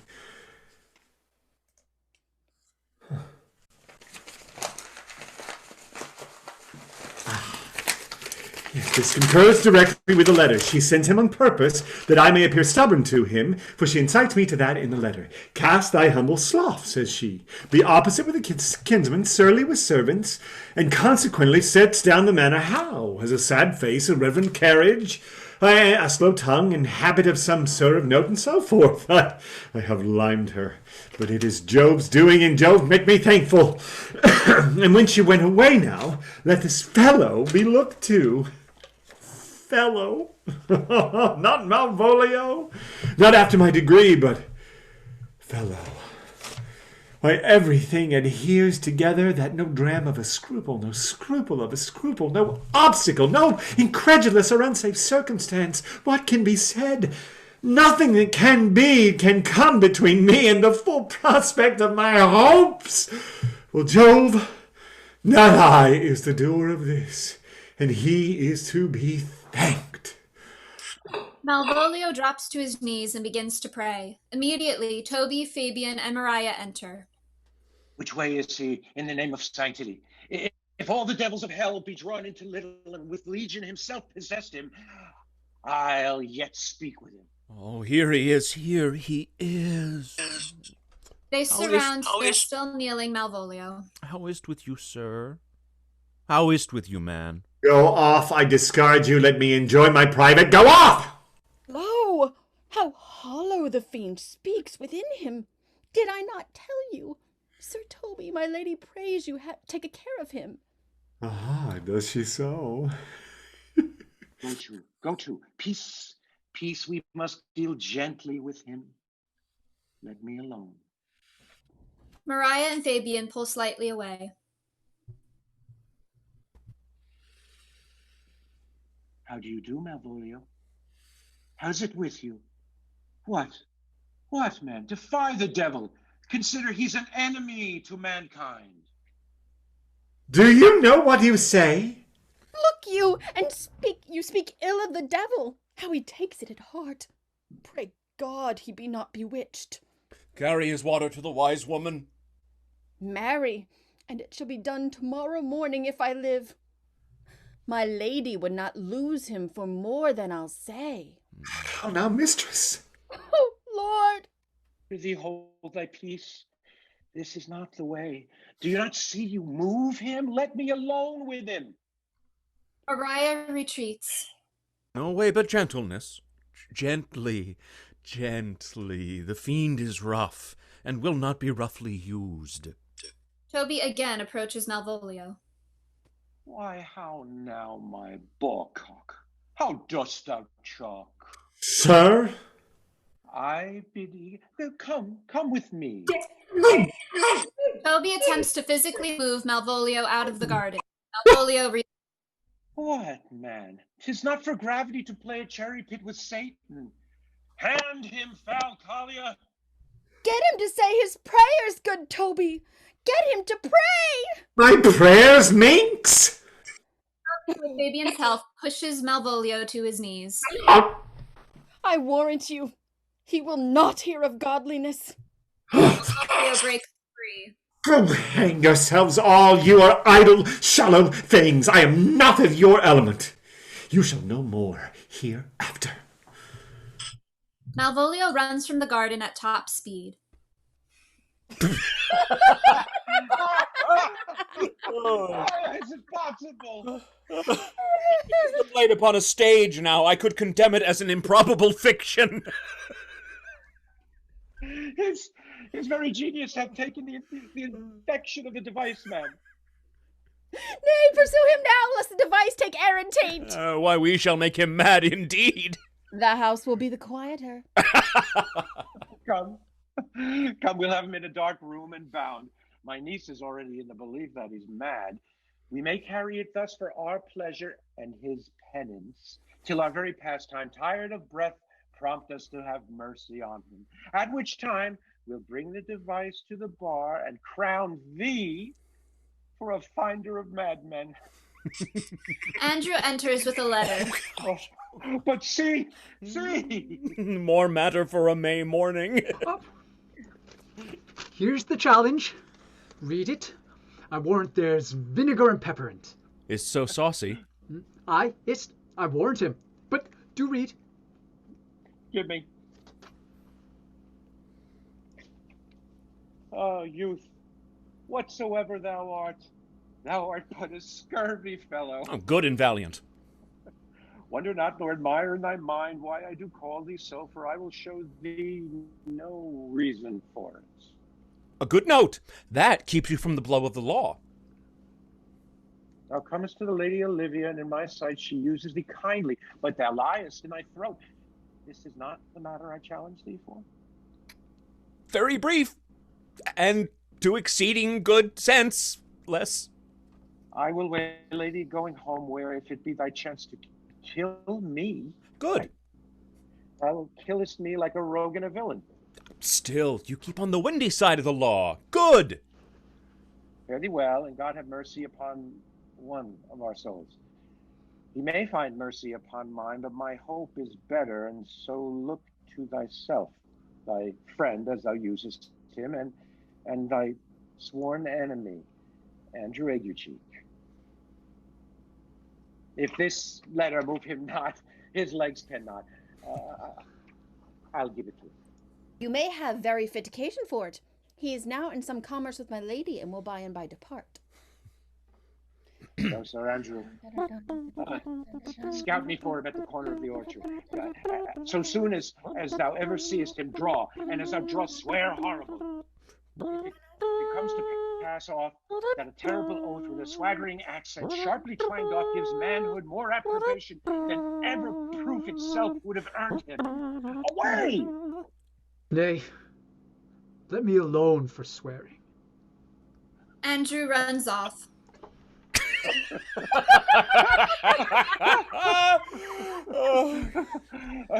Now, will I not deliver his letter? For the behavior of the young gentleman gives him out to be of good capacity and breeding. His employment between his lord and my niece confirms no less. Therefore, this letter being so excellently ignorant will breed no terror in the youth. He will find it comes from a clodpole. But, sir, I will deliver his challenge by word of mouth, set upon Aguecheek a notable report of valor, and drive the gentleman, as I know his youth will aptly receive it, into a most hideous opinion of his rage, skill, fury, and impetuosity. This will so fright them both that they will kill one another by the look, like cockatrices.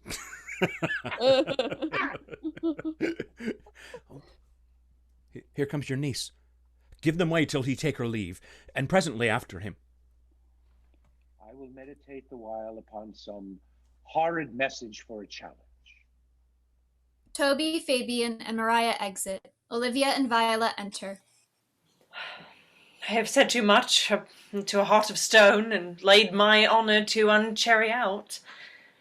But there's something in me that reproves my fault, but such a headstrong, potent fault it is that it but mocks reproof. With the same behaviour that your passion bears goes on my master's griefs.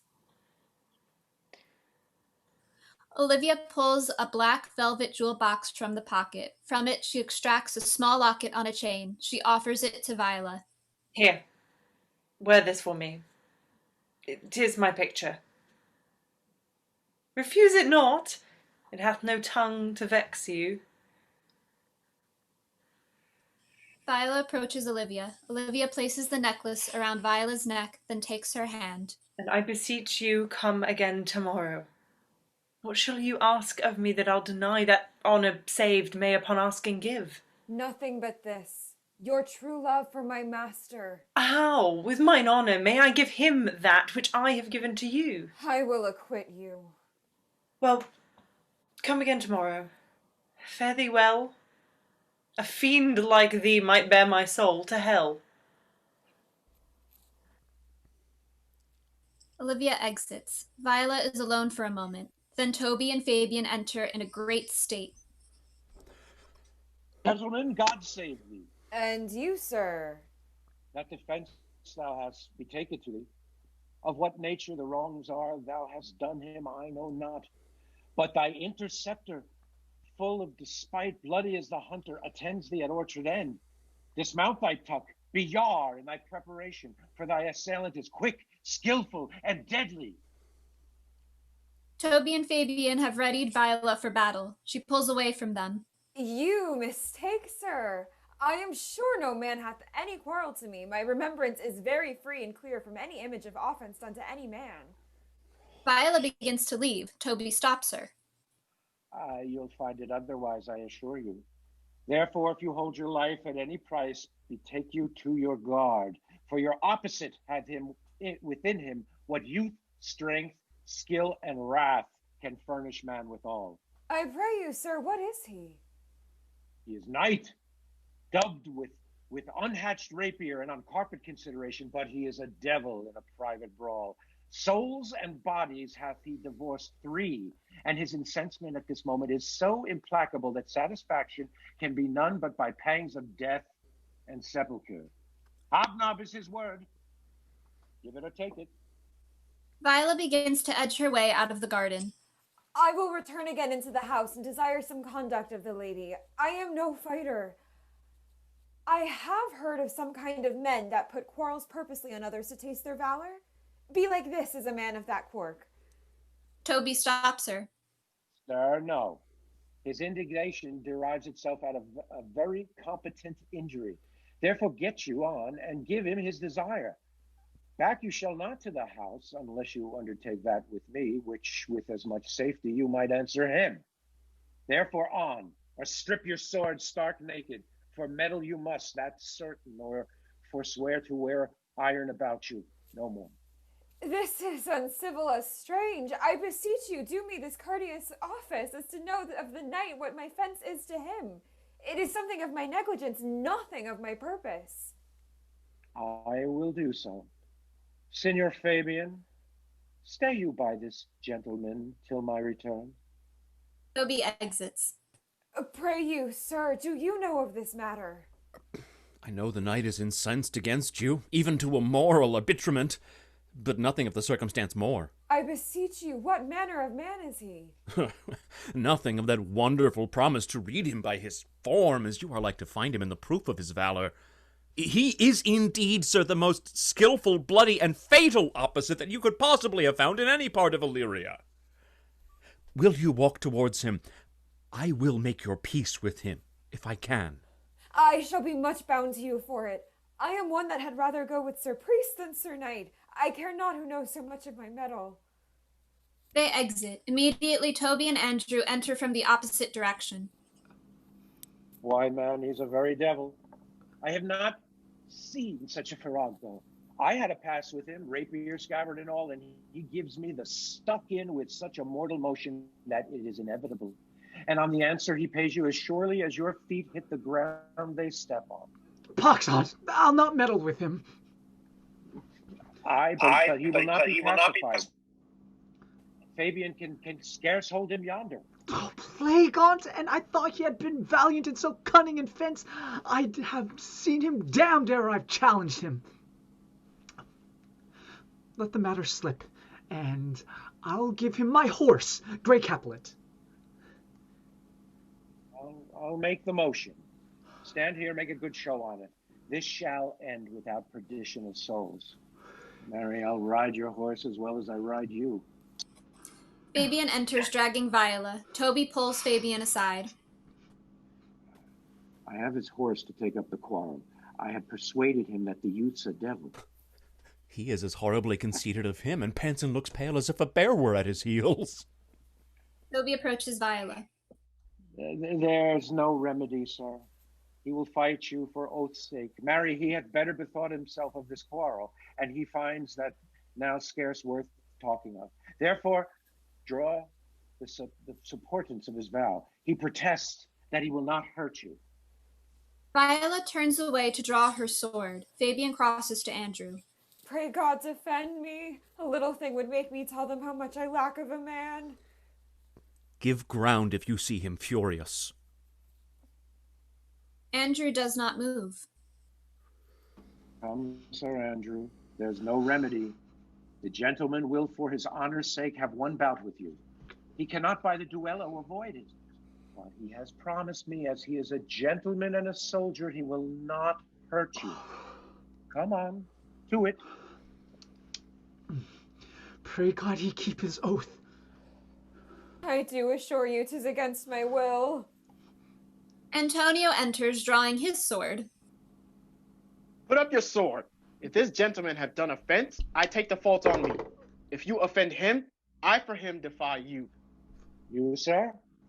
Why, what are you? One, sir, that for his love dares yet do more than you have heard him brag to you he will. Nay, if you be an undertaker, I am for you.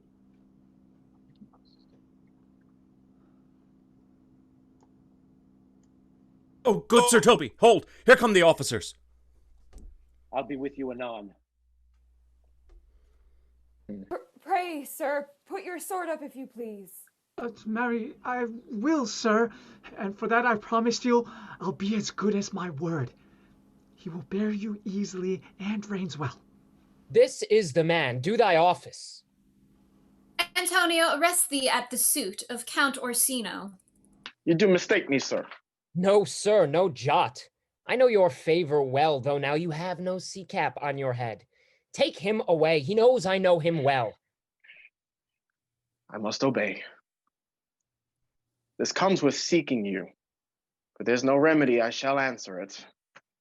What will you do now my necessity makes me to ask you for my purse? It grieves me much more for what I cannot do for you than what befalls myself. You stand amazed. But be of comfort. Come, sir, away. I must entreat of you some of that money. What money, sir? For the fair kindness you have showed me here, and part being prompted by your present trouble, out of my lean and low ability, I'll lend you something. My having is not much. I'll make division of my present with you. Hold, there's half my coffer. Will you deny me now? It's possible that my deserts to you can lack persuasion? Do not tempt my misery, lest that it makes me so unsound a man as to upbraid you with those kindnesses that I have done for you. I know of none, nor I know you by voice or any feature. I hate ingratitude more in a man than lying, vainness, babbling, drunkenness, or any taint of vice whose strong corruption inhabits our frail blood. Oh, heavens themselves! Come, sir, I pray you go. Let me speak a little. This youth that you see here, I snatched one half out of the jaws of death, relieved him with such sanctity of love, and to his image, which methought did promise most venerable worth, did I devotion. What's that to us? The time goes by. Away. But oh, how vile and idle proves this God. Thou hast, Sebastian, done good feature shame. In nature there's no blemish but the mind. None can be called deformed but the unkind. Virtue is beauty, but the beauteous evil are empty trunks or flourished by the devil. The man grows mad. Away with him. Come. Come, sir. Lead me on.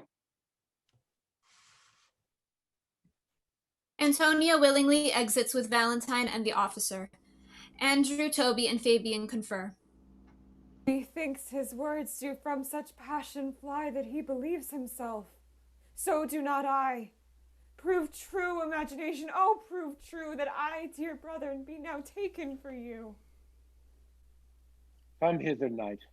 Come hither, Fabian. We'll whisper o'er a couplet or two of most sage songs. They retire to a far corner of the garden, still in sight. He names Sebastian. I, my brother, know, yet living in my glass. Even such and so in favor was my brother, and he went still in this fashion, color, ornament, for him I imitate. Oh, if it prove tempests are kind, and salt waves fresh in love. Viola exits, the men go watch her.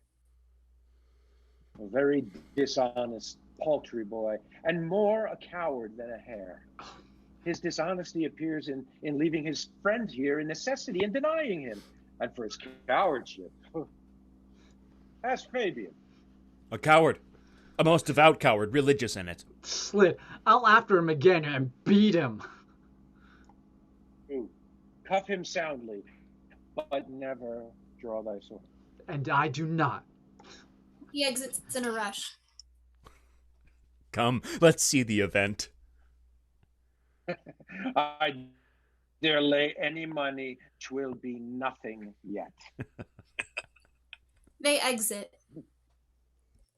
Act 4, Scene 1. A sidewalk outside Olivia's house, 15 minutes later. Feste and Sebastian have been arguing for some time. Will you make me believe that I am not sent for you? Go to, thou art a foolish fellow. Let me be clear of thee. Sebastian attempts to exit. Feste stops him. Well held out, in faith. No, I do not know you, nor am I not sent to you by my lady to bid you come speak with her, nor is your name is not Master Cesario, nor this is not my nose, either. Nothing that is so is so. I prithee, vent thy folly somewhere else, thou know'st not me. Vent my folly? He has heard that word from some great man and now applies it to a fool. Vent my folly. I prithee now, ungird thy strangeness, and tell me what shall I vent to my lady? Shall I vent to her that thou art coming? I prithee, foolish Greek, depart from me. There's money for thee. If you tarry longer, I shall give worse payment. By my troth, thou hast an open hand. These wise men that give fools money to get themselves a good report after 14 years' purchase! Toby, Andrew, and Fabian enter, running. It is obvious that they are pumped and ready for a fight. Now, sir, have I met you again? There's for you! Andrew hits Sebastian, barely making contact. Then Sebastian proceeds to annihilate Andrew. Fabian hides. I there's for thee, and there, and there! Are all the people mad? Hold, sir, or I'll throw your dagger o'er the house. This will I tell my lady straight. I would not be in some of your coats for a tuppence. Feste exits. Sir, hold. Nay, let him alone. I'll go another way to work with him. I'll have an action of battery against him if there be any law in Illyria, though I struck him first. Yet it's no matter for that. Let go thy hand. Come, sir, I will not let you go. Come, my young soldier, put up your iron. Ooh, you are well fleshed. Come on. I will be free from thee. He breaks free. What wouldst thou now? If thou darest tempt me further, draw thy sword. Sebastian draws his sword. I must have an ounce or two of this malapert blood from you. Toby draws his sword and charges Sebastian. Olivia enters. Hold, Toby, on thy life I charge thee, hold! Will it ever be thus? Ungracious wretch, fit for the mountains and the barbarous caves, where manners ne'er were preached, out of my sight.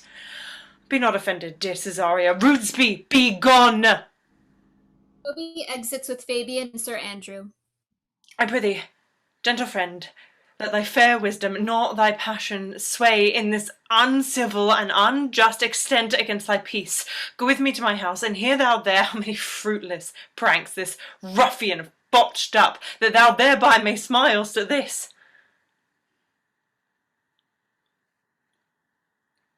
Thou shalt not choose but go, do not deny. Beshrew his soul for me. He started one poor heart of mine in thee. What relish is in this? How runs the stream? Or I am mad, or else this is a dream. Let fancy still my sense and lead thee steep. If it be thus to dream, still let me sleep.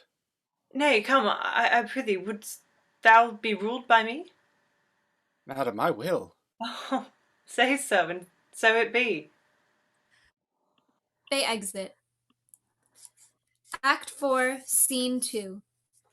A forgotten basement room in Olivia's house. Faint light from floor slates above. 2 shades of darkness. Malvolio is barely seen on one side of the stage, while Feste and Maria are slightly more visible on the other side. Maria holds a black coat and a fake beard. They whisper. Nay, I prithee, put on this gown and this beard. Make him believe thou art Sir Topus the curate. Do it quickly. I'll call Sir Toby the whilst. Well, I'll put it on, and I will dissemble myself in it, and I would I were the first that ever dissembled in such a gown. I'm not tall enough to become the function well, nor lean enough to be thought a good student, but to be said an honest man and a good housekeeper goes as fairly as to say a careful man and a great scholar. The Confederates enter. Toby and Maria enter. They have recently married, and it is clear by the way they treat each other that something wonderful has happened between them. Bless thee, Master Parson.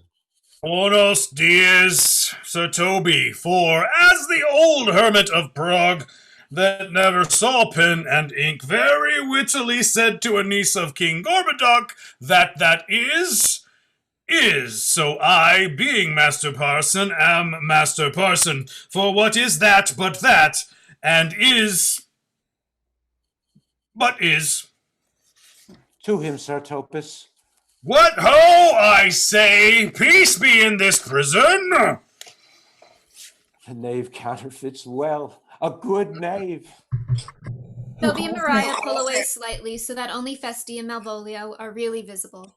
Who calls there? Sir Topus, the curate, who comes to visit Malvolio, the lunatic. Sir Topus, good Sir Topus, go to my lady. Out! Hyperbolical fiend, how vexest thou this man? Talkest thou nothing but of ladies? Sir Topus, never was man thus wronged. Good Sir Topus, do not think I am mad. I have late be here in hideous darkness. Fie, thou dishonest Satan! I call thee by thy most modest terms, for I am one of those gentle ones that will use the devil himself with courtesy. Sayest thou this house is dark? As hell, Sir Topus. Why, it hath bay windows transparent as barricadoes, and the clerestories toward the south-north are as lustrous as ebony, and yet complainest thou of obstruction? Not mad, Sir Topus. I say to you, this house is dark. Madman, thou errest. I say there is no darkness but ignorance, to which thou art more puzzled than the Egyptians in their fog. I say this house is as dark as ignorance, though ignorance were as dark as hell, and I say there was never man thus abused. I am no more mad than you are. Make the trial of it in any constant question. What is the opinion of Pythagoras concerning wildfowl? That the soul of your grandam might happily inhabit a bird. What thinkest thou of this opinion? I think nobly of the soul, and no way approve his opinion.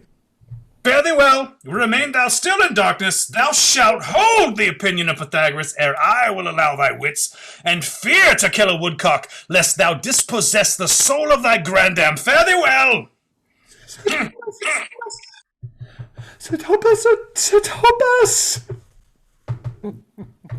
My most exquisite Sir Topus. Thou mightest have done this without thy beard and gown. It sees thee not. To him in thine own voice, and bring me word how thou findest him. I would we were well rid of this knavery. If he may be conveniently delivered, I would he were, for I am now so far in offence with my niece that I cannot pursue with any safety this sport to the upshot. Come by and by to my chamber. Toby exits. Hey, Robin, jolly Robin, tell me how thy lady does. Oh. My lady is unkind by God. Oh. That's why is she so? Oh. She loves another. Who calls? God, fool! As ever thou wilt deserve well at my hand, help me to a candle and pen and ink and paper. As I am a gentleman, I will live to be thankful to thee for it. Master Malvolio? Ay, good fool. Alas, sir, how fell you besides your 5 wits? Oh, there was never a man so notoriously abused. I am as well in my wits, fool, as thou art. But as well? Then you are mad indeed, if you be no better than your wits than a fool. They have here propertied me, keep me in darkness, asses, and do all they can to face me out of my wits. Advise what you say, the minister is here! Malvolio, thy wits the heaven restore, endeavour thyself to sleep, and leave thy vain bibble babble. Oh, Sir Topus! Maintain no words with him, good fellow. Goodbye, you, Sir Topus. Merry amen. Huh? I will, sir. I will. Fool. Fool. Fool, I say! Ah, sir, be patient. What say you, sir? I am shent for speaking to you. Fool, help me to some light and some paper. I tell thee I am as well in my wits as any man in Illyria. Well, a day you were, sir. By this hand I am, good fool. Some ink, paper, and light, and convey what I will set down to my lady. It shall advantage thee more than ever the bearing of letter did. I will help you to it, but tell me true, are you not mad indeed, or do you but counterfeit? Oh, believe me, I am not. I tell thee true. Nay, I'll never believe a madman till I see his brains. I will fetch you your paper and ink. Fool, I requite it in the highest degree. I prithee be gone.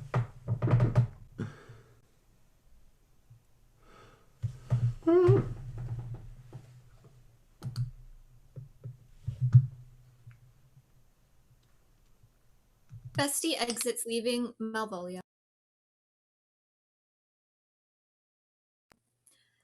Act 4, Scene 3. Sebastian has escaped from Olivia for a much-needed moment alone. He has fallen in love.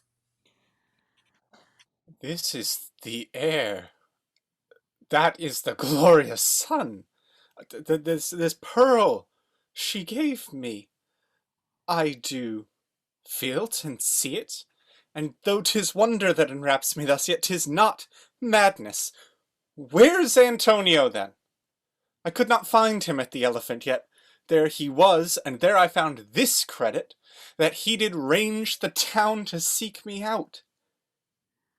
His counsel now might do me golden service, for though my soul disputes well with my sense that this may be some error, but no madness, yet doth this accident and flood of fortune so far exceed all instance, all discourse, that I am ready to distrust mine eyes and wrangle with my reason that persuades me to any other trust but that I am mad.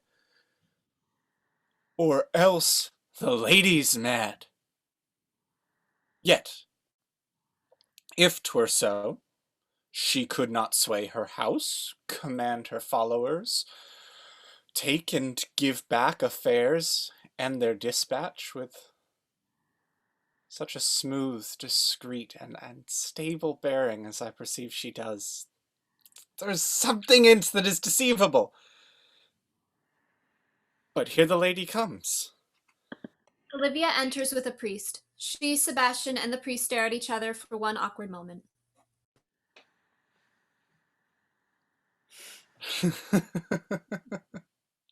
No, blame not this haste of mine.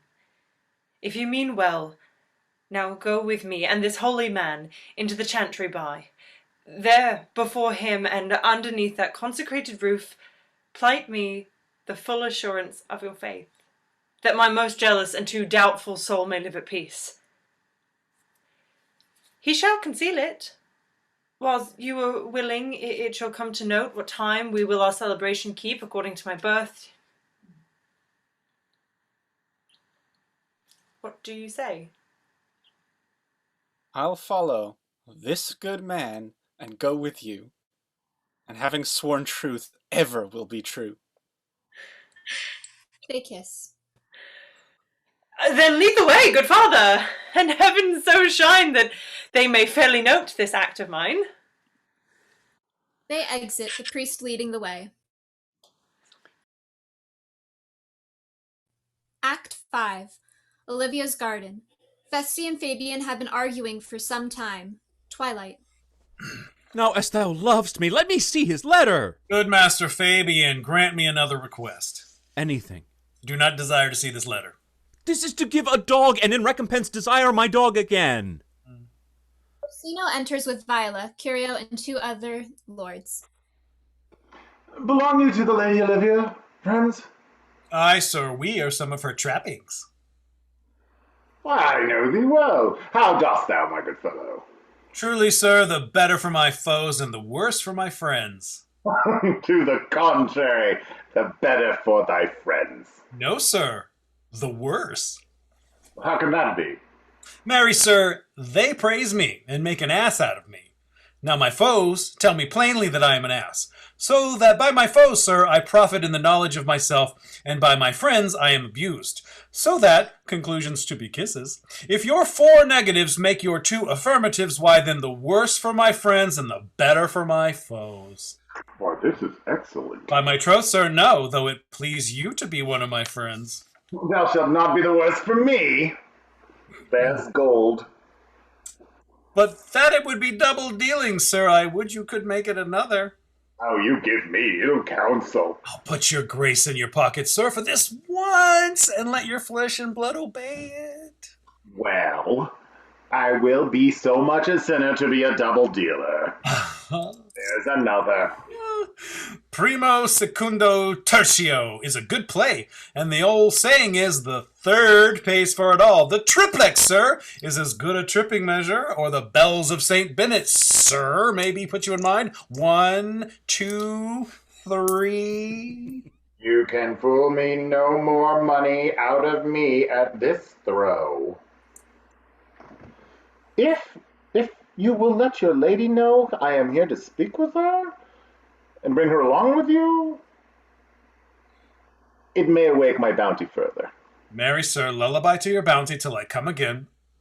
I go, sir, but I would not have you think that my desire of having is the sin of covetousness. But as you say, sir, let your bounty take a nap. I will awake it anon. Feste exits. Then Antonio enters handcuffed. He is flanked by Valentine and Officer. Here comes the man, sir, that did rescue me. That face of his I do remember well. Yet when I saw it last, it was besmeared, as black as Vulcan in the smoke of war. A babbling vessel was he captain of, for shallow draught and bulk unprizable, with which such scatheful grapple did he make with the most noble bottom of our fleet.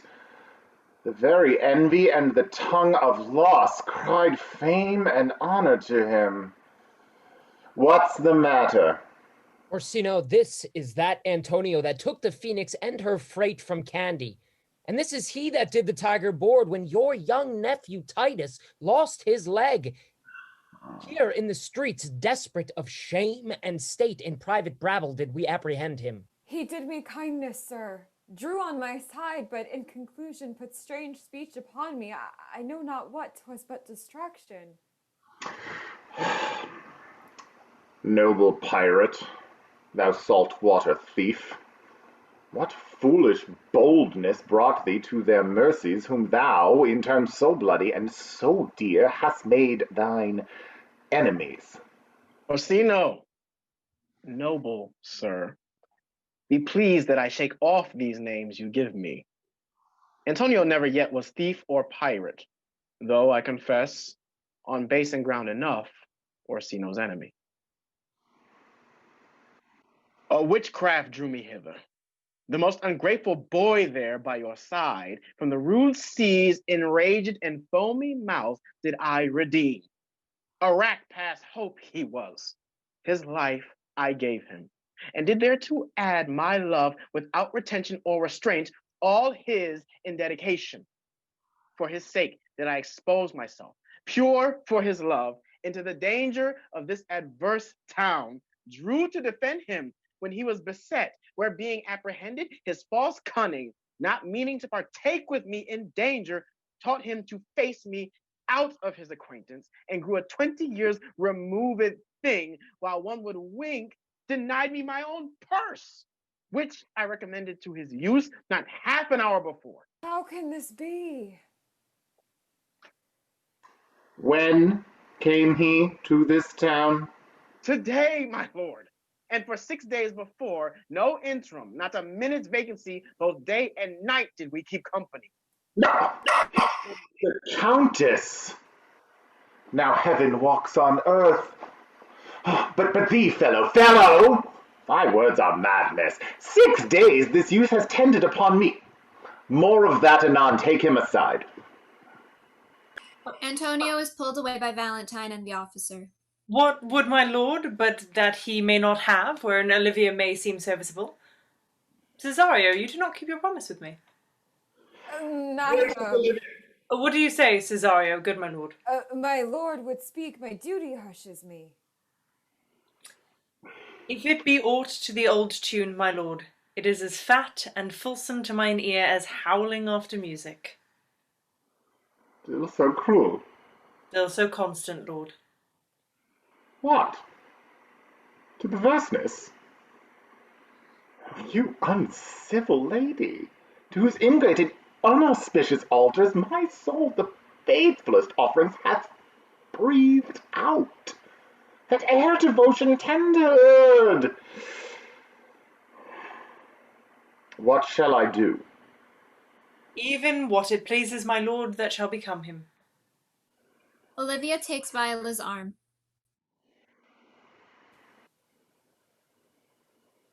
Why should I not? Had I the heart to do it, like the Egyptian thief at the point of death, kill what I love? A savage jealousy that sometimes savors nobly. But hear me this. Since you to the non-regardance cast my faith, and that I partly know the instrument that screws me from my true place in your favor, live you the marble-breasted tyrant still. Orsino approaches Viola. But this, your minion, whom I know you love, and whom by heaven I swear I tender dearly, him I will tear out of that cruel eye where he sits crowned in his master's spite. Come, boy, with me. My thoughts are rife with mischief. I'll sacrifice the lamb that I do love to spite a raven's heart within a dove. And I, most jocund, apt, and willingly to do you rest 1,000 deaths would die. Where goes Cesario? After him I love. More than I love these eyes, more than my life, more by all mores than e'er I shall love wife. If I do feign your witnesses above, punish my life for tainting my love. Why, me detested! How have I beguiled? Who does beguile you? Who does you so wrong? Hast thou forgot thyself? Is it so long? Call forth the Holy Father. Maria exits. Come, away. Whither, my lord? Cesario! Husband, stay! Husband? Aye, husband. Can he that deny? Husband, sirrah? No, my lord, not I. Alas, it is the baseness of thy fear that makes thee strangle thy propriety. Fear not, Cesario. Take thy fortunes up. Be that thou knowest thou art, and then thou art as great that as thou fearest. Maria enters with the priest. Oh, welcome, Father, I charge thee by thy reverence, here to unfold, though lately we intend to keep in darkness what occasion now reveals before 'tis ripe. What thou dost know hath newly passed between this youth and me. A contract of eternal bond of love, confirmed by mutual joinder of your hands, attested by the holy close of lips, strengthened by interchangement of your rings, and all the ceremony of this compact sealed in my function by my testimony. Since when, my watch hath told me, toward my grave I have travelled but 2 hours. Oh, thou dissembling cub! What wilt thou be when time hath set a grizzle on thy case? Or will not else thy craft so quickly grow that thine own trip shall be thine overthrow? Farewell, and take her, but direct thy feet where thou and I henceforth will never meet. My lord, I do protest. Oh, do not swear. Hold little faith, though thou hast not too much fear. Sir Andrew enters. There's a bloody gash across his forehead, and he is limping. For the love of God, a surgeon! Send one presently to Sir Toby. What is the matter? Has broken my head across and has given Sir Toby a bloody coxcomb too. No one has moved to help him. Love of God, your help! Olivia goes to him with Mariah. I had rather than £40 I were at home. Who has done this, Sir Andrew? The Count's gentleman, one Cesario. We took him for a coward, but he's the very devil incarnate. My gentleman, Cesario? Dogs, lively! Here he is. You broke my head for nothing. And that I did, I was set on to do it by Sir Toby. Why do you speak to me? I never hurt you. You drew your sword upon me without cause, but I bespake you fair and hurt you not. Toby enters, supported by Feste. Toby's face is bloody, also a drunk. Maria runs to his aid. If a bloody coxcomb be a hurt, you have hurt me. I think you set nothing by a bloody coxcomb. Here comes Sir Toby halting. You shall hear more. But if he had not been in drink, he would have tickled you other gates than he did. How now, gentlemen? How's it with you? Oh, that's all one. It's hurt me, and that's the end to it. Sot, did thou see Dick Surgeon, Sot? Oh, he's drunk, Sir Toby, an hour agone. Then he's a rogue, and a passy measures paving. I hate a drunken rogue. Away with him. Mariah begins to escort the two men to the infirmary. Who hath made this havoc with them? I will help you, Sir Toby, because we will be dressed together. Will you help? An ass head, and a coxcomb and a knave, a thin-faced knave, a growl? Get him to bed, and let his hurt be looked to. Toby and Andrew exit, aided by Mariah, Feste and Fabian. Sebastian enters. I am sorry, madam, I have hurt your kinsman, but had it been the brother of my blood, I must have done no less with wit and safety. You throw a strange regard upon me, and by that I do perceive it hath offended you. Pardon me, sweet one, even for the vows we made each other but so late ago. One face, one voice, one habit, and two persons. It's a natural perspective that is and is not. Antonio! Oh, my dear Antonio, how have the hours racked and tortured me since I lost thee? Sebastian, are you? Fear'st thou that, Antonio? How have you made division of yourself? An apple cleft in two is not more twin than these two creatures. Which is Sebastian? Most wonderful.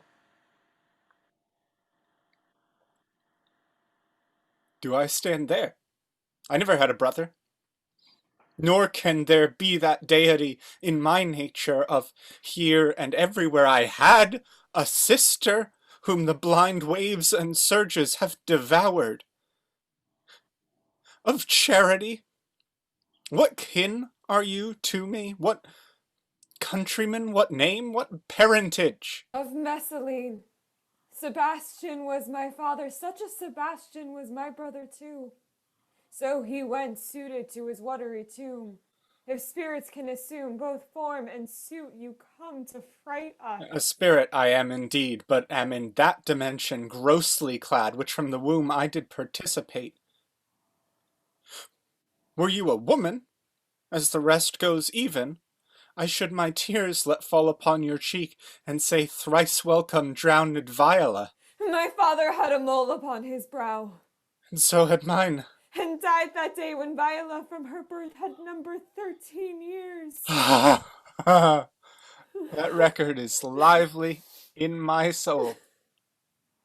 He finished indeed his mortal act that day that made my sister 13 years. If nothing lets to make us happy both but this my masculine usurped attire, do not embrace me till each circumstance of place, time, fortune do cohere and jump that I am Viola. Which to confirm, I'll bring you to a captain in this town where lies my maiden weeds, by whose gentle help I was preserved to serve this noble count. All the occurrence of my fortune since hath been between this lady and this lord.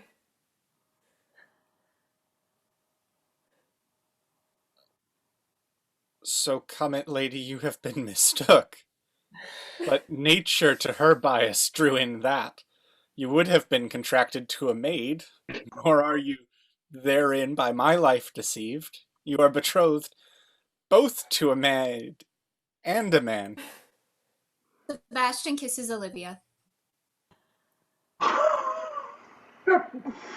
Be not amazed. Right noble is his blood. If this be so, as yet the glass seems true. I shall share in this most happy wreck. Boy, thou hast said to me 1,000 times thou shouldst never love woman like to me. And all those sayings will I overswear, and all those swearings keep as true in soul as doth that orbed continent the fire that severs day and night. Give me thy hand, and let me see thee in thy woman's weed. The captain that did bring me first on shore hath my maid's garments. He upon some action is now in prison at Malvolio suit, a gentleman and follower of my lady's. He shall enlarge him. Fetch Malvolio hither. And yet, alas, now I remember me, they say, poor gentleman, he is much distract. Feste enters with a letter from Malvolio. Fabian enters with him. A most extracting frenzy of mine own from my remembrance clearly banished his. How does he, sirrah? Truly, madam, he holds Beelzebub at the stave's end, as well as a man in his case may do. Has here writ a letter to you. I should have given it to you today morning, but as a madman's epistles are no gospels, so it skills not much when they are delivered. Open it and read it. Look then to be well edified when the fool delivers the madman. By the Lord, madam! Art thou mad? No, madam, I do but read madness, and your ladyship will have it as it ought to be. You must allow the voice. Read it in thy right wits. So I do, Madonna, but to read his right wits is to read thus. Therefore, perpend, my princess, and give ear. Read it, you, sirrah.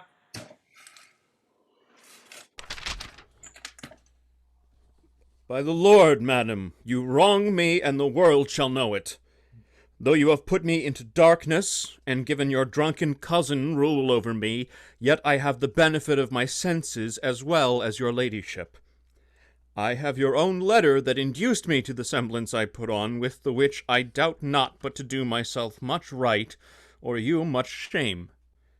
Think of me as you please. I leave my duty a little unthought of, and speak out of my injury. The madly used Malvolio. Did he write this? Aye, madam. There's not much of distraction. See him delivered, Fabian. Bring him hither. My lord, so please you, these things further thought on to me, as well a sister as a wife, one day shall crown the alliance on it, so please you, here at my house, and at my proper cost. Madam, I am most apt to embrace your offer.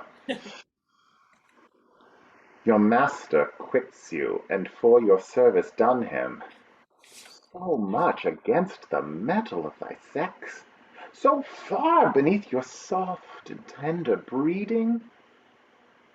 Since you called me master for so long, here is my hand. You shall from this time be your master's mistress. A sister! You are she! Olivia embraces Viola. Fabian enters with Malvolio. Is this the madman? Aye, my lord, this same. How now, Malvolio? Madam, you have done me wrong. Notorious wrong. Have I, Malvolio? No. Lady, you have. Pray, peruse that letter.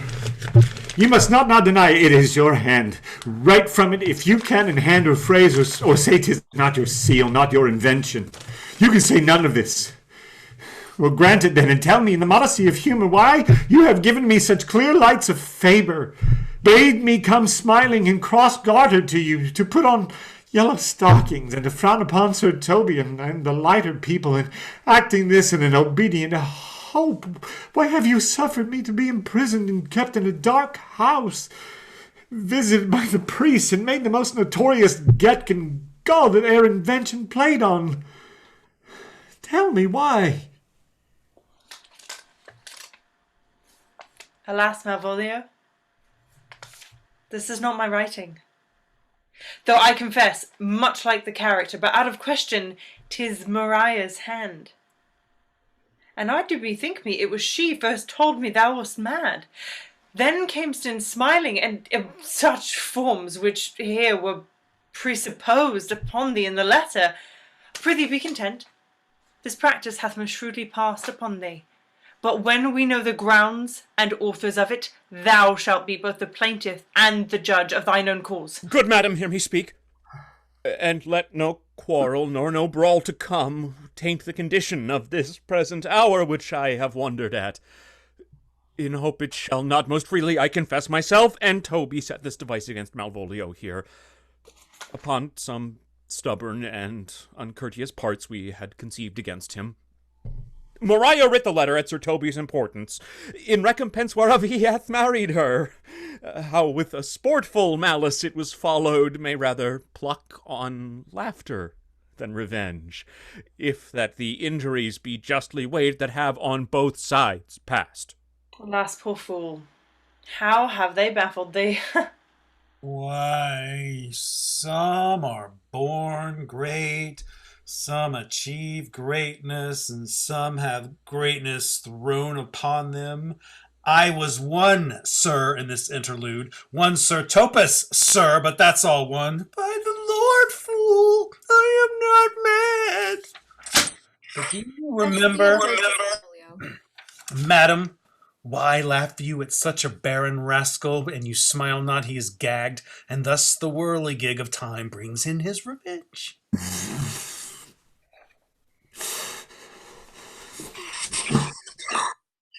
I'll be revenged on the whole pack of you!